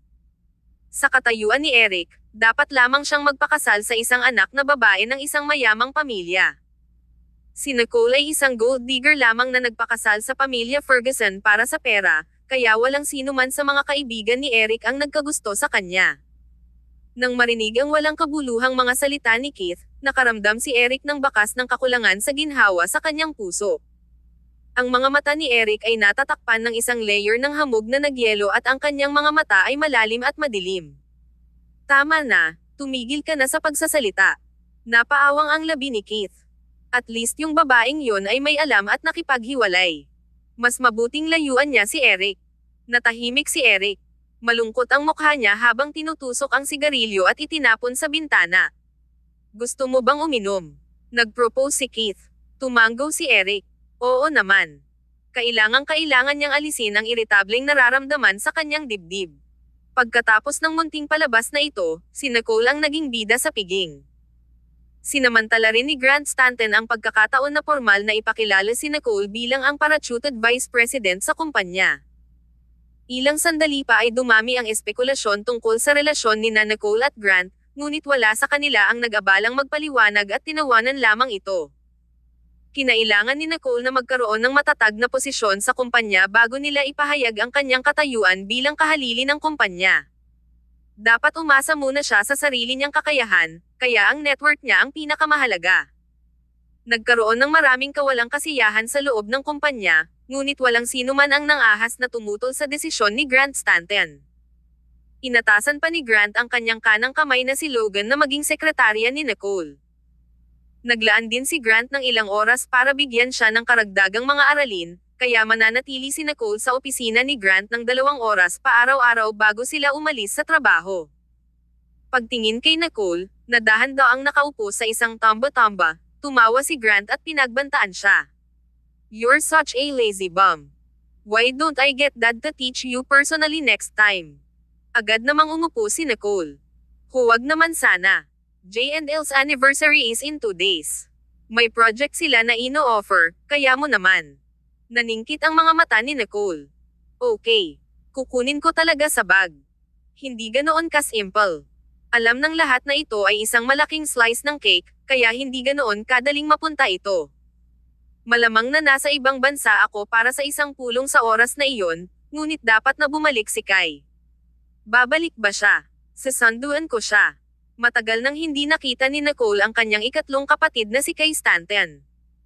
Ang huli niyang nakita ay noong nanood siya ng isang palabas sa TV na pinagbibidahan niya. Walang magawang ngumiti si Grant at tumingin sa oras. "Let's go. Ihahatid na kita sa dinner." Pagpasok pa lang nila sa restaurant ay lumubog ang mukha ni Nicole. "Napakaliit ng mundo para matugunan ang aking mga kaaway dito. Naroon sina Quinn at Ingrid Ferguson. Nasaan ang manager? Pinapayagan ba ng restaurant na ito ang anumang basura na pumasok? Sigaw ni Ingrid. Kabanata 15. Ibuhos ang alak. Si Ingrid Ferguson, na nagsusugal ng kanyang pera ng ibang bansa sa kabilang panig ng bansa, ay hindi nakakalimutan na ang balita ng kanyang pagnanakaw ng mga alahas ng kanyang pamilya ay naging viral sa kanyang tahanan.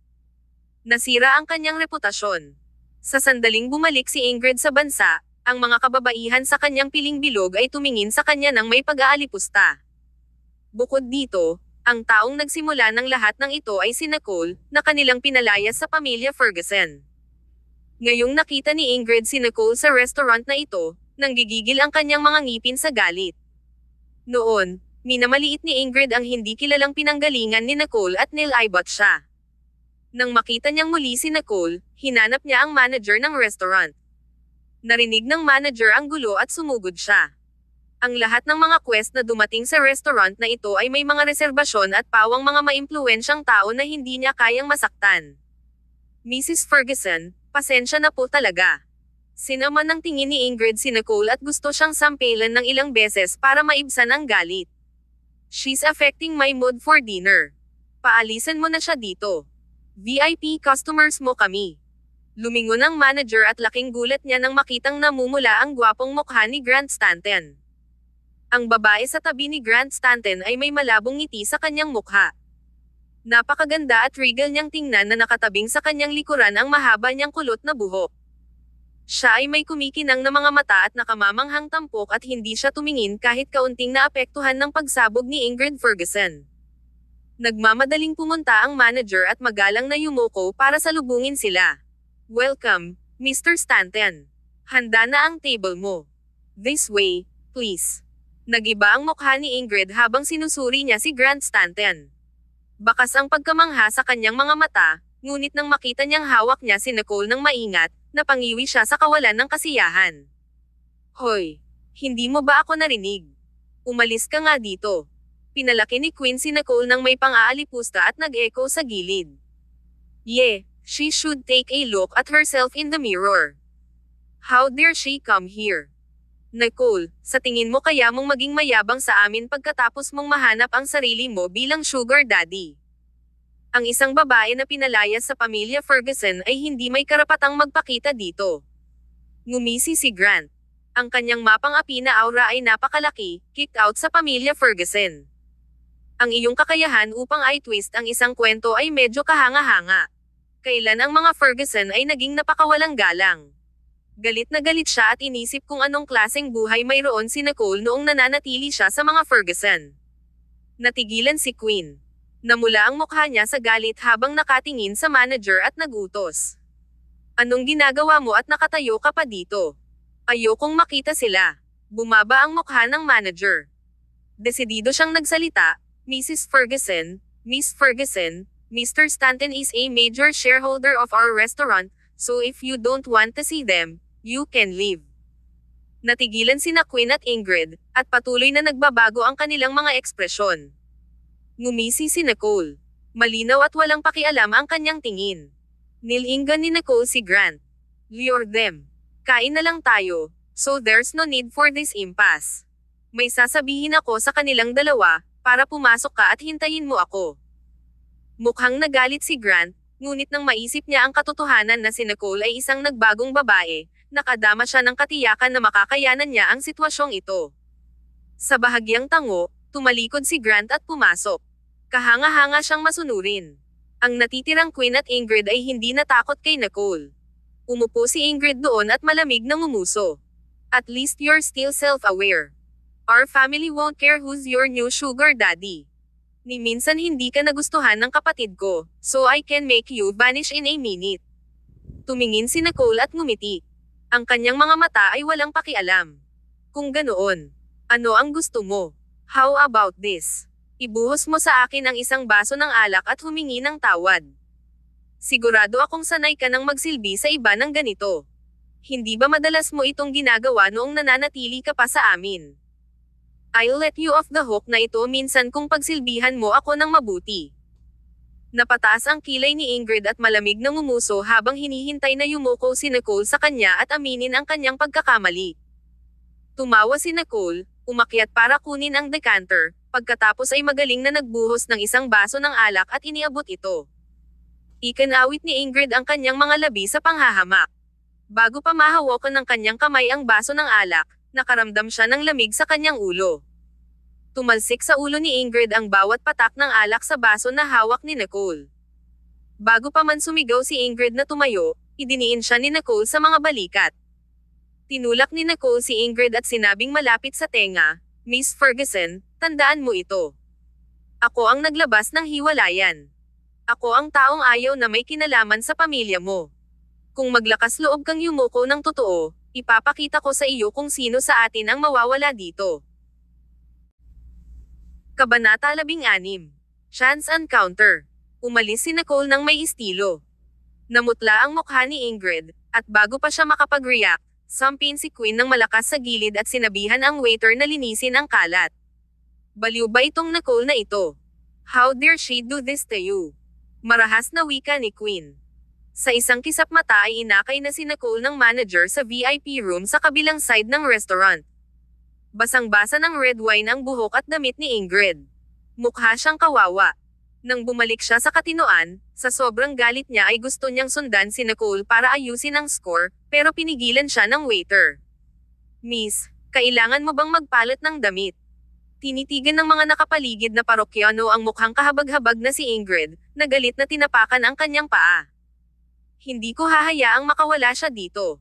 Si Grant Stanton ay nasa masamang kalagayan pagkatapos ng engkwentro na iyon, ngunit hindi naapektuhan si Nicole sa anumang paraan.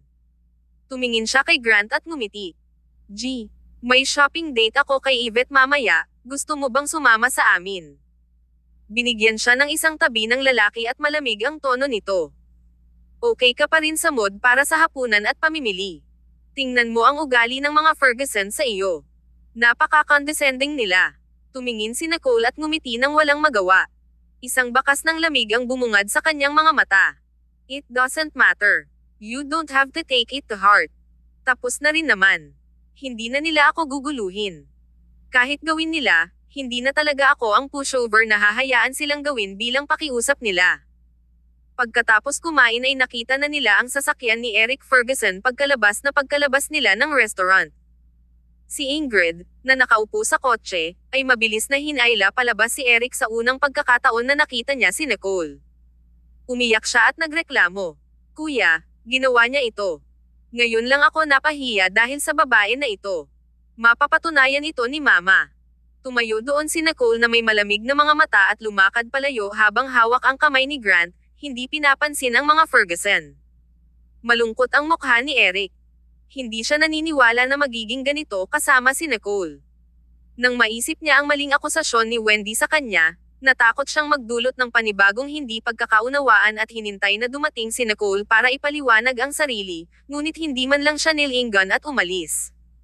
Nang maglakad sila palapit kay Eric, hinawakan niya ang braso ni Nicole at tinignan siya ng malamig na mukha.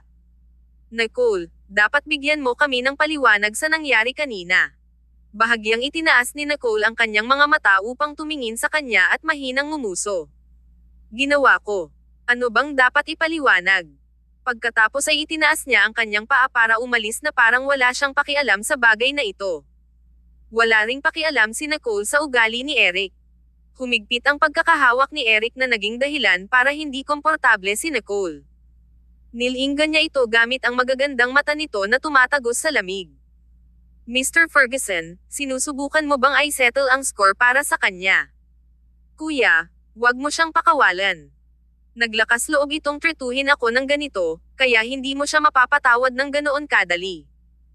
Si Ingrid Ferguson, na nilalayaw at pinaglalaroan ng kanyang pamilya mula pagkabata, ay hindi pa naiinsulto ng ganito, kaya natural, tumanggi siyang sumuko. Bahagyang nagdilim ang mga mata ni Eric at kumunot ang noo sa kapatid. "Ano ang gusto mo kung gayon?" Ikanawit ni Ingrid ang kanyang mga labi at tinignan si Nicole ng masama. "I'll let her go if she bows and apologize to me." "Gusto mo humingi ako ng tawad?" Ngumisi si Nicole at tumingin kay Eric. Sa tingin ko ay may parehong ideya siya. Sa tuwing nagdudulot ng gulo si Ingrid o Quinn sa nakaraan, hihingi si Nicole ng tawad para dito at sisirain ang bagay na iyon sa ilalim ng alpombra, ngunit sa pagkakataong ito, ayaw patawarin ni Nicole ang kanilang mga paglabag.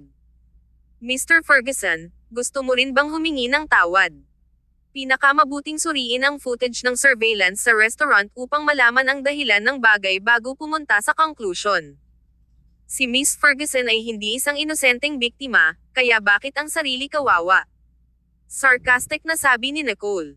Inalis niya ang kamay ni Eric sa kanya at kinuha ang braso ni Grant. Hindi natiis ni Grant na makita ito at nagsalita sa malamig na tono. Wala bang sino man sa pamilya Ferguson ang nagturo kay Miss Ferguson na natural lang sa iba na gumanti sa pambubuli? Bakit hindi naisip ni Miss Ferguson na humingi ng tawad kay Nicole nang siya ay masungit? Nanginginig ang puso ni Ingrid nang titigan siya ni Grant. She felt guilty and flustered, kaya nagtago siya sa likod ni Eric, mukhang nakakaawa. Kuya, hindi ko. Nagkatinginan si Grant at Nicole kay Landry with cold eyes. Narinig ito ni Eric at bahagyang kumunot ang noo. Iyon ay dahil inilantad niya ako sa online para sa pagnanakaw kay Daydream, at pinagtawanan ako ng aking mga kaibigan. Alahas iyon ng aking pamilya, kaya paano ito pagnanakaw? Ilang salita lang ang sinabi ko sa kanya, ngunit naglakas loob pa siyang gawin ito sa akin. Tuwang-tuwang sinubukang ipagtanggol ni Ingrid ang sarili. Dahil sa pangyayaring iyon, nawala ang pride ni Ingrid. Malungkot ang mukha ni Eric at hindi moari ang kanyang tingin. Kumunot ang noo niya at gustong magsalita. Gayunpaman, mahinang tumawa si Nicole at hindi pinansin ang rebuttal ni Ingrid. Ang hindi gumanti kapag inakusahan ay isang bagay na gagawin ng matandang Nicole. Miss Ferguson, dapat matuto kang rumspito sa iba. Kung hindi, ito ay tiyak na mangyayari muli. Idinagdag ni Grant, palaging available ang surveillance footage ng restaurant. Mr. Ferguson, maaari mo itong tingnan sa iyong kaganhawahan. Palm. Pagkatapos noon, inakay ni Grant si Nicole sa kotse at pinag-isipang pinagbuksan siya ng pinto ng kotse. Umalis ang kanilang sasakyan sa paningin. Kabanata 17. Coincidence. Pinagmasdan ni Eric Ferguson ang sasakyan ni Grant Stanton na unti-unting umaalis na may singkit na mga mata at nagtatampo. Ang hiwalay na si Nicole ay parang isang tren na nadiskerel. Hindi niya moari kung saang direksyon siya patungo. Dati, magiging maingat si Nicole sa paligid niya, pero ngayon, nangahas pa siyang sabihin ang mga hindi nakakatakot na salita na iyon nang walang takot. Nagatubili si Ingrid na paalisin si Nicole ng ganoon kadali at gusto niyang ihinto ang kanilang sasakyan, ngunit hinayla siya pabalik ni Eric. Tama na. Kuya, paano ka makakampi sa isang outsider? Ang pang-aapi sa akin ni Nicole ay kapareho ng hindi paggalang sa pamilya natin. Nakalimutan ng walang utang na loob na iyon kung sino ang nagpakain, nagbihis, at nagpatuloy sa kanya nitong nakaraang 3 taon. Kailangan siyang turuan ng leksyon. Ingrid Ferguson, para kay Nicole ang mga alahas sa safe sa Imperial Gardens. Bakit mo kinuha ng walang pahintulot? Paalala ni Eric sa kanya. Bagamat hindi siya nagkusa na ibigay ito kay Nicole, lahat ng bagay sa Imperial Gardens ay pag-aari niya at ni Nicole. Kuya, kapatid mo ako. Isa lang itong alahas, kaya bakit ang kalkulado mo? Tsaka wala namang okasyon si Nicole para magsuot siya ng ganoon kamahal na alahas, kaya bakit hindi ko ito kunin? Hindi nasisiyahang nagsalita si Ingrid at naisip na hindi karapat-dapat si Nicole sa kwintas na Daydream. Gustong-gusto ni Eric na turuan ng leksyon ang kanyang kapatid, ngunit si Landry ay nagsimulang umiyak ng masama, kaya hindi niya alam kung ano ang sasabihin saglit. Titignan ko muna yung surveillance footage. Nag-freeze si Ingrid sa pwesto nito. Tumigil siya sa pag-iyak at nagngangalit ang mga ngipin sa galit. Kuya, ayaw mo bang maniwala sa akin? Malinaw na binabalangkas ako ni Nicole. Malalaman natin kapag nakita natin. Si Eric ay tumingin sa kanyang kapatid na babae at pumasok sa restaurant. Bakas ang gulat sa mukha ni Ingrid, ngunit kinagat niya ang labi at sinundan si Eric. Kuya, I told you that she's not a good woman. Tignan mo yung katabi niyang lalaki, sobrang protective at mahilig sa kanya, kaya siguro matagal ka na niyang niloko at kinuha ang pera mo para suportahan ang pretty boy. Sinisiraan ni Ingrid si Nicole sa pag-asang matulungan siya ni Eric na harapin ang babaeng iyon. Sino siya para lakaran ako? Lumubog ang mga mata ni Eric at ang kanyang mukha ay naging sobrang malungkot. Tumahimik ka. Lumayo siya at tuluyang hindi pinansin ang kapatid. Nauna nang nakatanggap ang manager ng restaurant ng mga order mula kay Grant Stanton para maghanda ng kopya ng surveillance footage. Sa sandaling dumating si Eric at ipinaliwanag ang kanyang intensyon, kinuha ng manager ng restaurant ang surveillance footage at ibinigay ito. 1 minuto. 2 minuto. Mas naging malungkot ang mukha ni Eric sa pangalawa habang si Ingrid naman ay balisang nakatayo sa gilid. Sa video, sina Ingrid at Quinn ay nagbabato ng mga insulto at sumpang masakit pakinggan, ngunit mukhang sanay na si Nicole. Ito ba ay nakaugalian? Hindi ba ito ang unang beses na nangyari ito? Ganito ba ang pakikitungo ng pamilya ko kay Nicole sa panahon ng aming kasal? Nagulat silang dalawa sa pagiging mahinahon at ganti ni Nicole, kaya ito ba ang unang beses na nanlaban siya? Sumabog ang puso ni Eric sa masalimuot na emosyon. Umakyat ang dugo sa kanyang ulo at patuloy na nagbabago ang kanyang ekspresyon.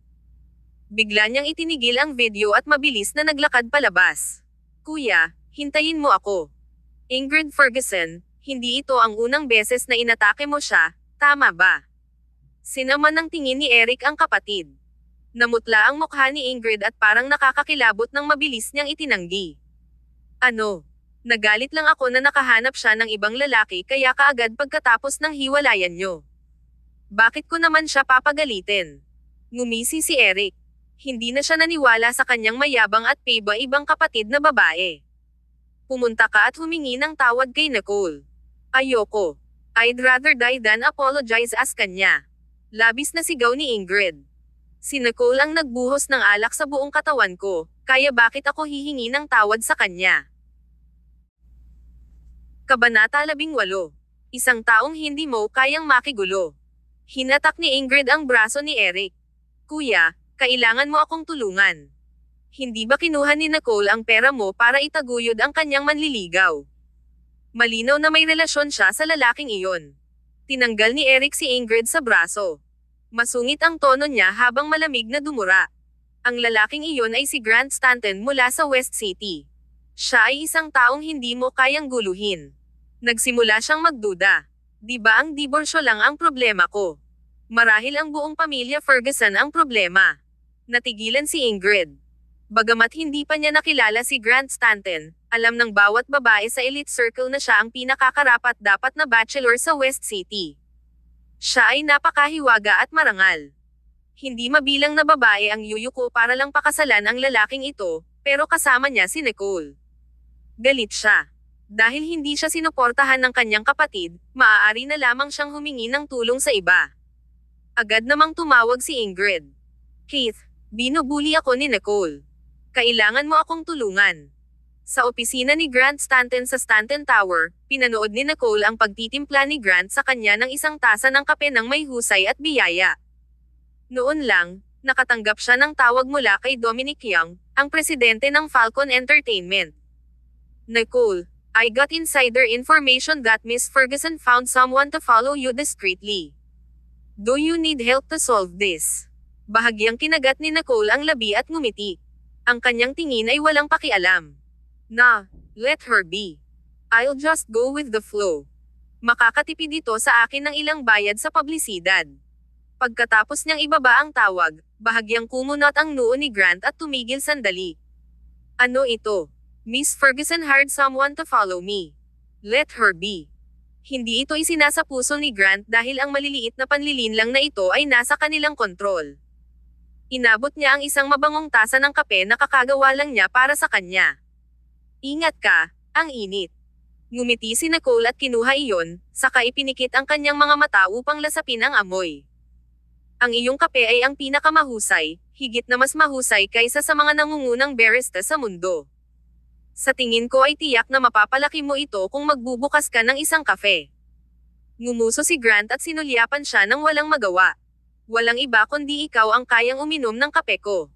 Natikman ni Nicole ang kape sa sobrang kasiyahan at biglang may naalala. Since I'm officially starting my job tomorrow, can I ask Yvette to be my right hand and help me for a few days? Tumango si Grant nang hindi nag-iisip, whatever, just make your own arrangements. Iniisip kung paano tumingin si Yvette kay Grant, tuwang-tuwang pinadalhan ni Nicole ng mensahe si Yvette. Okay, opisyal ka nang magsisimula sa trabaho bukas. Sagot naman agad ni Yvette. Oo, ma'am. Si Yvette ay mula sa mayamang pamilyang Quimby. Nang mag-alok si Yvette na tulungan si Nicole, binalak niya lamang na gumugol ng mas maraming oras kasama sina Nicole at Grant. Nakita ni Nicole ang kanyang intensyon ngunit hindi siya inilantad dahil gusto rin niyang makasama ang kanyang matalik na kaibigan at kuya. Si Nicole ay nasa mabuting kalooban at masayang umalis para sa kanilang date. Pumunta ang dalawang babae sa isang bar na madalas nilang puntahan. Masigla ang Tattle Bar sa maingay na musika. Ang bass at ang mga beats ay nagpalubog sa kanila sa musika. Natuwa si Yvette sa pagsisimula ng trabaho sa Stanton Corporation, kaya nagpakawala siya at nakisaya sa kanyang puso. Pagkatapos ng ilang inumin, umakyat sila sa dance floor. Ang dalawang babaeng ito ay hindi kapani-paniwalang maganda na may mga namumukod tanging ugali, na agad na nakakuha ng maraming atensyon. Ang isa ay sexy at madamdamin, at ang isa ay malayo at maharlika. Bagamat nagsisimula ng magmura si Yvette, gusto pa rin niyang ipagpatuloy ang pag-inom. Medyo nawalan ng magawa si Nicole nang makita niya ito. Hinawakan niya ang kamay ni Yvette at sumigaw sa musika, pupunta ako sa banyo, kaya hintayin mo ako dito. Kinaway-kaway lang ni Yvette ang kamay bilang assurance. Bumalik si Nicole pagkaraan ng ilang minuto. Agad na lumungkot ang mukha niya nang makita ang isang matangkad at matipunong lalaki na nakatayo sa tabi ni Yvette. Matagal nang napansin ng lalaki ang dalawang babae na nagsasayaw mag-isa. Nang makita niyang nag-iisa si Yvette, naalimpungatan siya at umakyat para hilahin si Yvette sa kanyang mga bisig. Hindi niya inaasahan na babalik si Nicole ng ganoon kabilas at masama ang tingin sa kanya. Kabanata 19. Video. Dahil nandito ka na, hindi mo na kailangan pang umalis. Bakit hindi mo ako samahan uminom? Malabo ang tingin ng lalaki habang nagpapasikat ng tusong ngiti. Half straight at half coaxing ang tono niya. Tipsy na si Yvette. Nakahawak ang lalaki sa kanyang leeg at mukhang kaladkarin siya anumang oras. Tumingin ng diretso si Nicole sa lalaki at mahinahong sinabi, hayaan mo siya. Napaawang ang mga labi ng lalaki at sumenyas sa kanya. Halika dito at inumin ito, pagkatapos ay pakakawalan ko siya. Alam ni Nicole nang hindi naisip na ang inumin ay tiyak na may spike. Gayunpaman, hindi siya nagdalawang isip at lumakad, ngunit pinanghinaan siya ng loob ng isang nanunood. Miss, wag ka munang pumunta. Tumawag ka ng pulis. This guy is a notorious gang leader. Kahit isang gangster ang nangahas na ay bully ako ngayon. Nilinggan ni Nicole ang isa pang lalaki at sinabing, salamat sa pag-aalala mo, ngunit huwag kang mag-alala. Nagsawa siya at tumawa imbes na magalit. Kung pupunta ako, pakakawalan mo siya. Oo naman. Halika na nga. Ngumiti ng malaswang ang lalaki at naisip na nasa bag niya ang mga babaeng ito. Swertehin ko ngayong gabi. Ngumisi si Nicole at confident na lumapit sa kanya. Nang nasa harap na siya ng gangster ay tumaas ang kilay niya. Nandito ako ngayon, kaya hayaan mo na siya. Mas maganda ang sisiw na ito kaysa sa lasing na ito. Napukaw ang gangster at inabot ang kamay na gustong haplasan ang mukha ni Nicole, ngunit bago niya ito mahawakan, natanong niya ang isang bote ng beer na dumapo sa kanyang ulo. Sumirit siya na parang baboy. Sa susunod na segundo, inabot ni Nicole ang kanyang palso pababa, na naging dahilan upang mawalan siya ng kakayahang gumanti habang humihiyaw ang lalaki, sinipa niya ito sa dibdib, bumagsak ng husto ang punk sa lupa. Ilang beses siyang nagpagulong-gulong at namilipit sa sakit habang nanginginig ang kanyang katawan. Wala man lang lakas ang gangster para tumayo at lumaban. Biglang huminto ang musika sa bar kaya't saglit itong tumahimik. Nagulat ang mga tao sa eksenang ito. Hindi man lang naabutan ng ilang tao bago matapos dahil wala pang isang minuto ang nangyari. Ang mga nagnanais na maging mga bayani ay hindi man lang nakakuha ng pagkakataong iligtas ang dalawang magagandang babae sa pagkabalisa. Ang gayong matipunong lalaki ay dinurog ng kagandahang ito sa loob lamang ng ilang segundo. 3 taon nang wala sa pagsasanay, hindi naman kinakalawang si Nicole at mayroon pa ring pangunahing kasanayan sa pakikipaglaban. Napaatras siya ng isang hakbang at sinulyapan ang punk sa lupa na may malamig na tingin. Kalmado siyang lumapit para kunin ang baso ng spiked wine na nasa bar counter at tumabi sa kanya. Gusto mo bang ikaw mismo ang uminom nito, o dapat ba kitang tulungan? Napakunot ang sulok ng labi niya sa pagsusungit. Hindi siya nabigla sa madilim na pulang dugo na umagos mula sa kanyang ulo. Sa ilalim ng mga makukulay na ilaw ng bar, ang kanyang ngiti ay mukhang mas nakakatakot. Napaungol sa sakit ang lalaki habang nanginginig at nanginginig sa takot. Nagmamadali siyang humingi ng awa. Hindi niya akalain na makakatagpo siya ng ganito kahirap na babae. Gayunpaman, walang pakialam si Nicole sa kanyang mga pakiusap. Inabot niya ito at marahas na hinayla ang buhok nito, napilit na ikiling ang ulo nito pabalik. Kalmado pa rin ang boses niya gaya ng dati. Tutulungan kita. Pagkatapos noon, ibinuhos niya ang buong baso ng alak sa bibig nito na wala ni isang patak na natira. Pinunasan ni Nicole ang kanyang mga kamay at tumayo habang mahinahon ang pakikitungo sa hamak na lalaking ito, nang walang kahit katiting na takot, o kay abangan man lang. Namangha ang karamihan. Kung sino ang inakala nilang mahina ay naging kampyon. Bumalik si Nicole para buhatin si Yvette at umalis ng bar na walang gulo.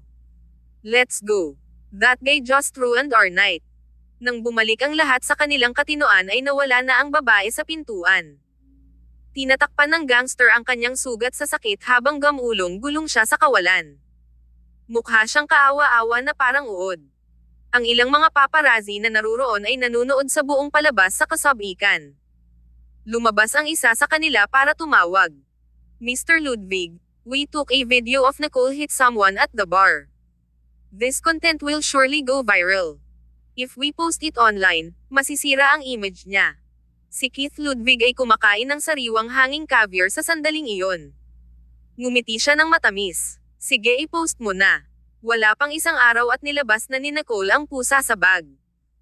Ang walang utang na loob na ito ay umalis sa pamilya Ferguson at nang ahas na ay bully si Ingrid at ipagkanulo si Eric. Nakakadiri. Oras na para turuan siya ng leksyon. Kabanata 20. Nagalit na naman. Gabi na, tahimik na naipost ng paparazzi ang na-edit na clip online at iniwan ang background na kwento. Ipinost lang nila ang marahas na kilos ni Nicole. Sa isang sulyap, parang binubuli ni Nicole ang lalaki ng walang dahilan.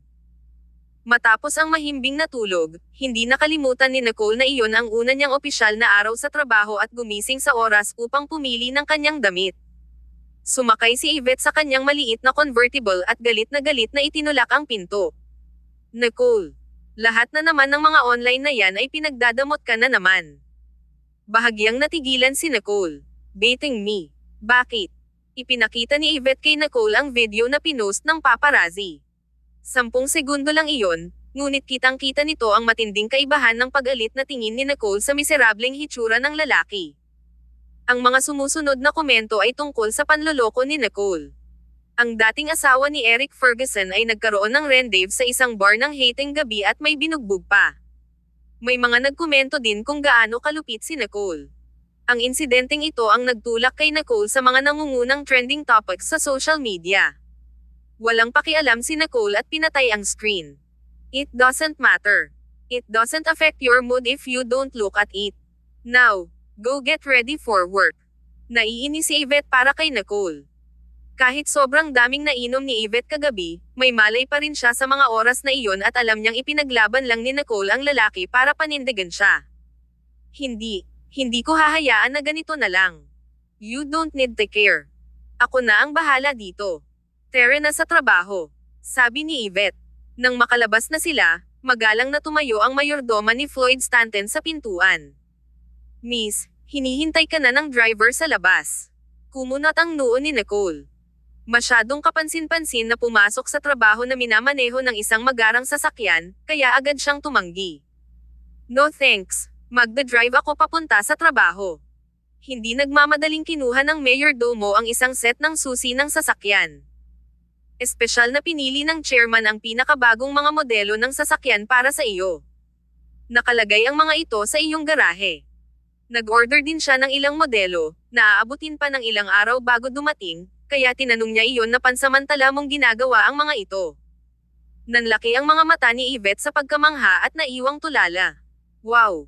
Sobra ang layaw ni Uncle Floyd kay Nicole kaya ang pagmamaneho ng mga kotseng ito na nagkakahalaga ng milyon-milyong dolyar ay itinuturing na kailangang gawin.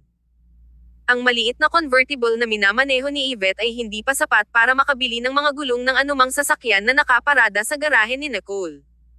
Napabuntong hininga si Nicole. Magtatrabaho ako bilang isang ordinaryong tao, kaya hindi ako masyadong maningning. Ayoko ng mga ganito. I just go with Yvette. Saglit na nag-alinlangan ang mayordomo, sa kabahagyang yumuko kay Yvette. Napakabait mo, Miss Quimby. Ngumiti si Yvette, don't worry, I'll take good care of her. It's my honor to be a driver for our dearest Miss Nicole Stanton. Nagkatinginan ang dalawang babae at nagtawanan. Hinailan ni Nicole si Yvette at tumakbo palabas. Si Mr. Anderson ay kasing kulit ni tatay. Pagdating nila sa opisina, nagpulong si Grant Stanton para formal na ipakilala si Nicole bilang direktor ng kumpanya. Ang posisyong ito, na matagal ng bakante, ay pinagnanasaan ng marami, ngunit ngayon ay inalis ito ni Nicole, na nagparatyot sa papel na ito. Bago ang meeting adjourned, may mga taong nagsimula ng maghukay ng mga detalye tungkol kay Nicole. Bukod sa kanyang pagkakakilanlan bilang dating asawa ni Eric Ferguson, lahat ng tungkol sa kanya ay blanko, maging ang kanyang family background. Si Samantha Lynn, na inakala ang sarili bilang pinakamahusay na kandidato para sa posisyong ito, ang unang nagsalita sa hindi pag-aproba. Matagal na niyang pinagmasdan ang papel na ito, kaya bakit ito dapat kunin ng isang taong walang kakayahan? Miss Nicole, anong mga kwalifikasyon ang mayroon ka para gampanan ang tungkuling ito? Sa palagay mo kaya mo ba ang posisyong ito pagkatapos ng 3 taon ng pagiging asawa ni Eric Ferguson? Hindi ako sang-ayon sa desisyong ito, at hindi ako mananatili sa kumpanyang ito, kung ang isang tulad ni Miss Nicole ay isang direktor. Agad na itinaas ni Samantha ang kanyang pagtutol sa pulong. Tumingin si Grant Stanton sa kanyang relo. Ang kanyang boses ay walang malasakit at walang pakiramdam habang sinasabi, ang mga ayaw magstay ay maaaring ibigay ang kanilang abiso sa pagbibitiw. Aaprubahan ko ito.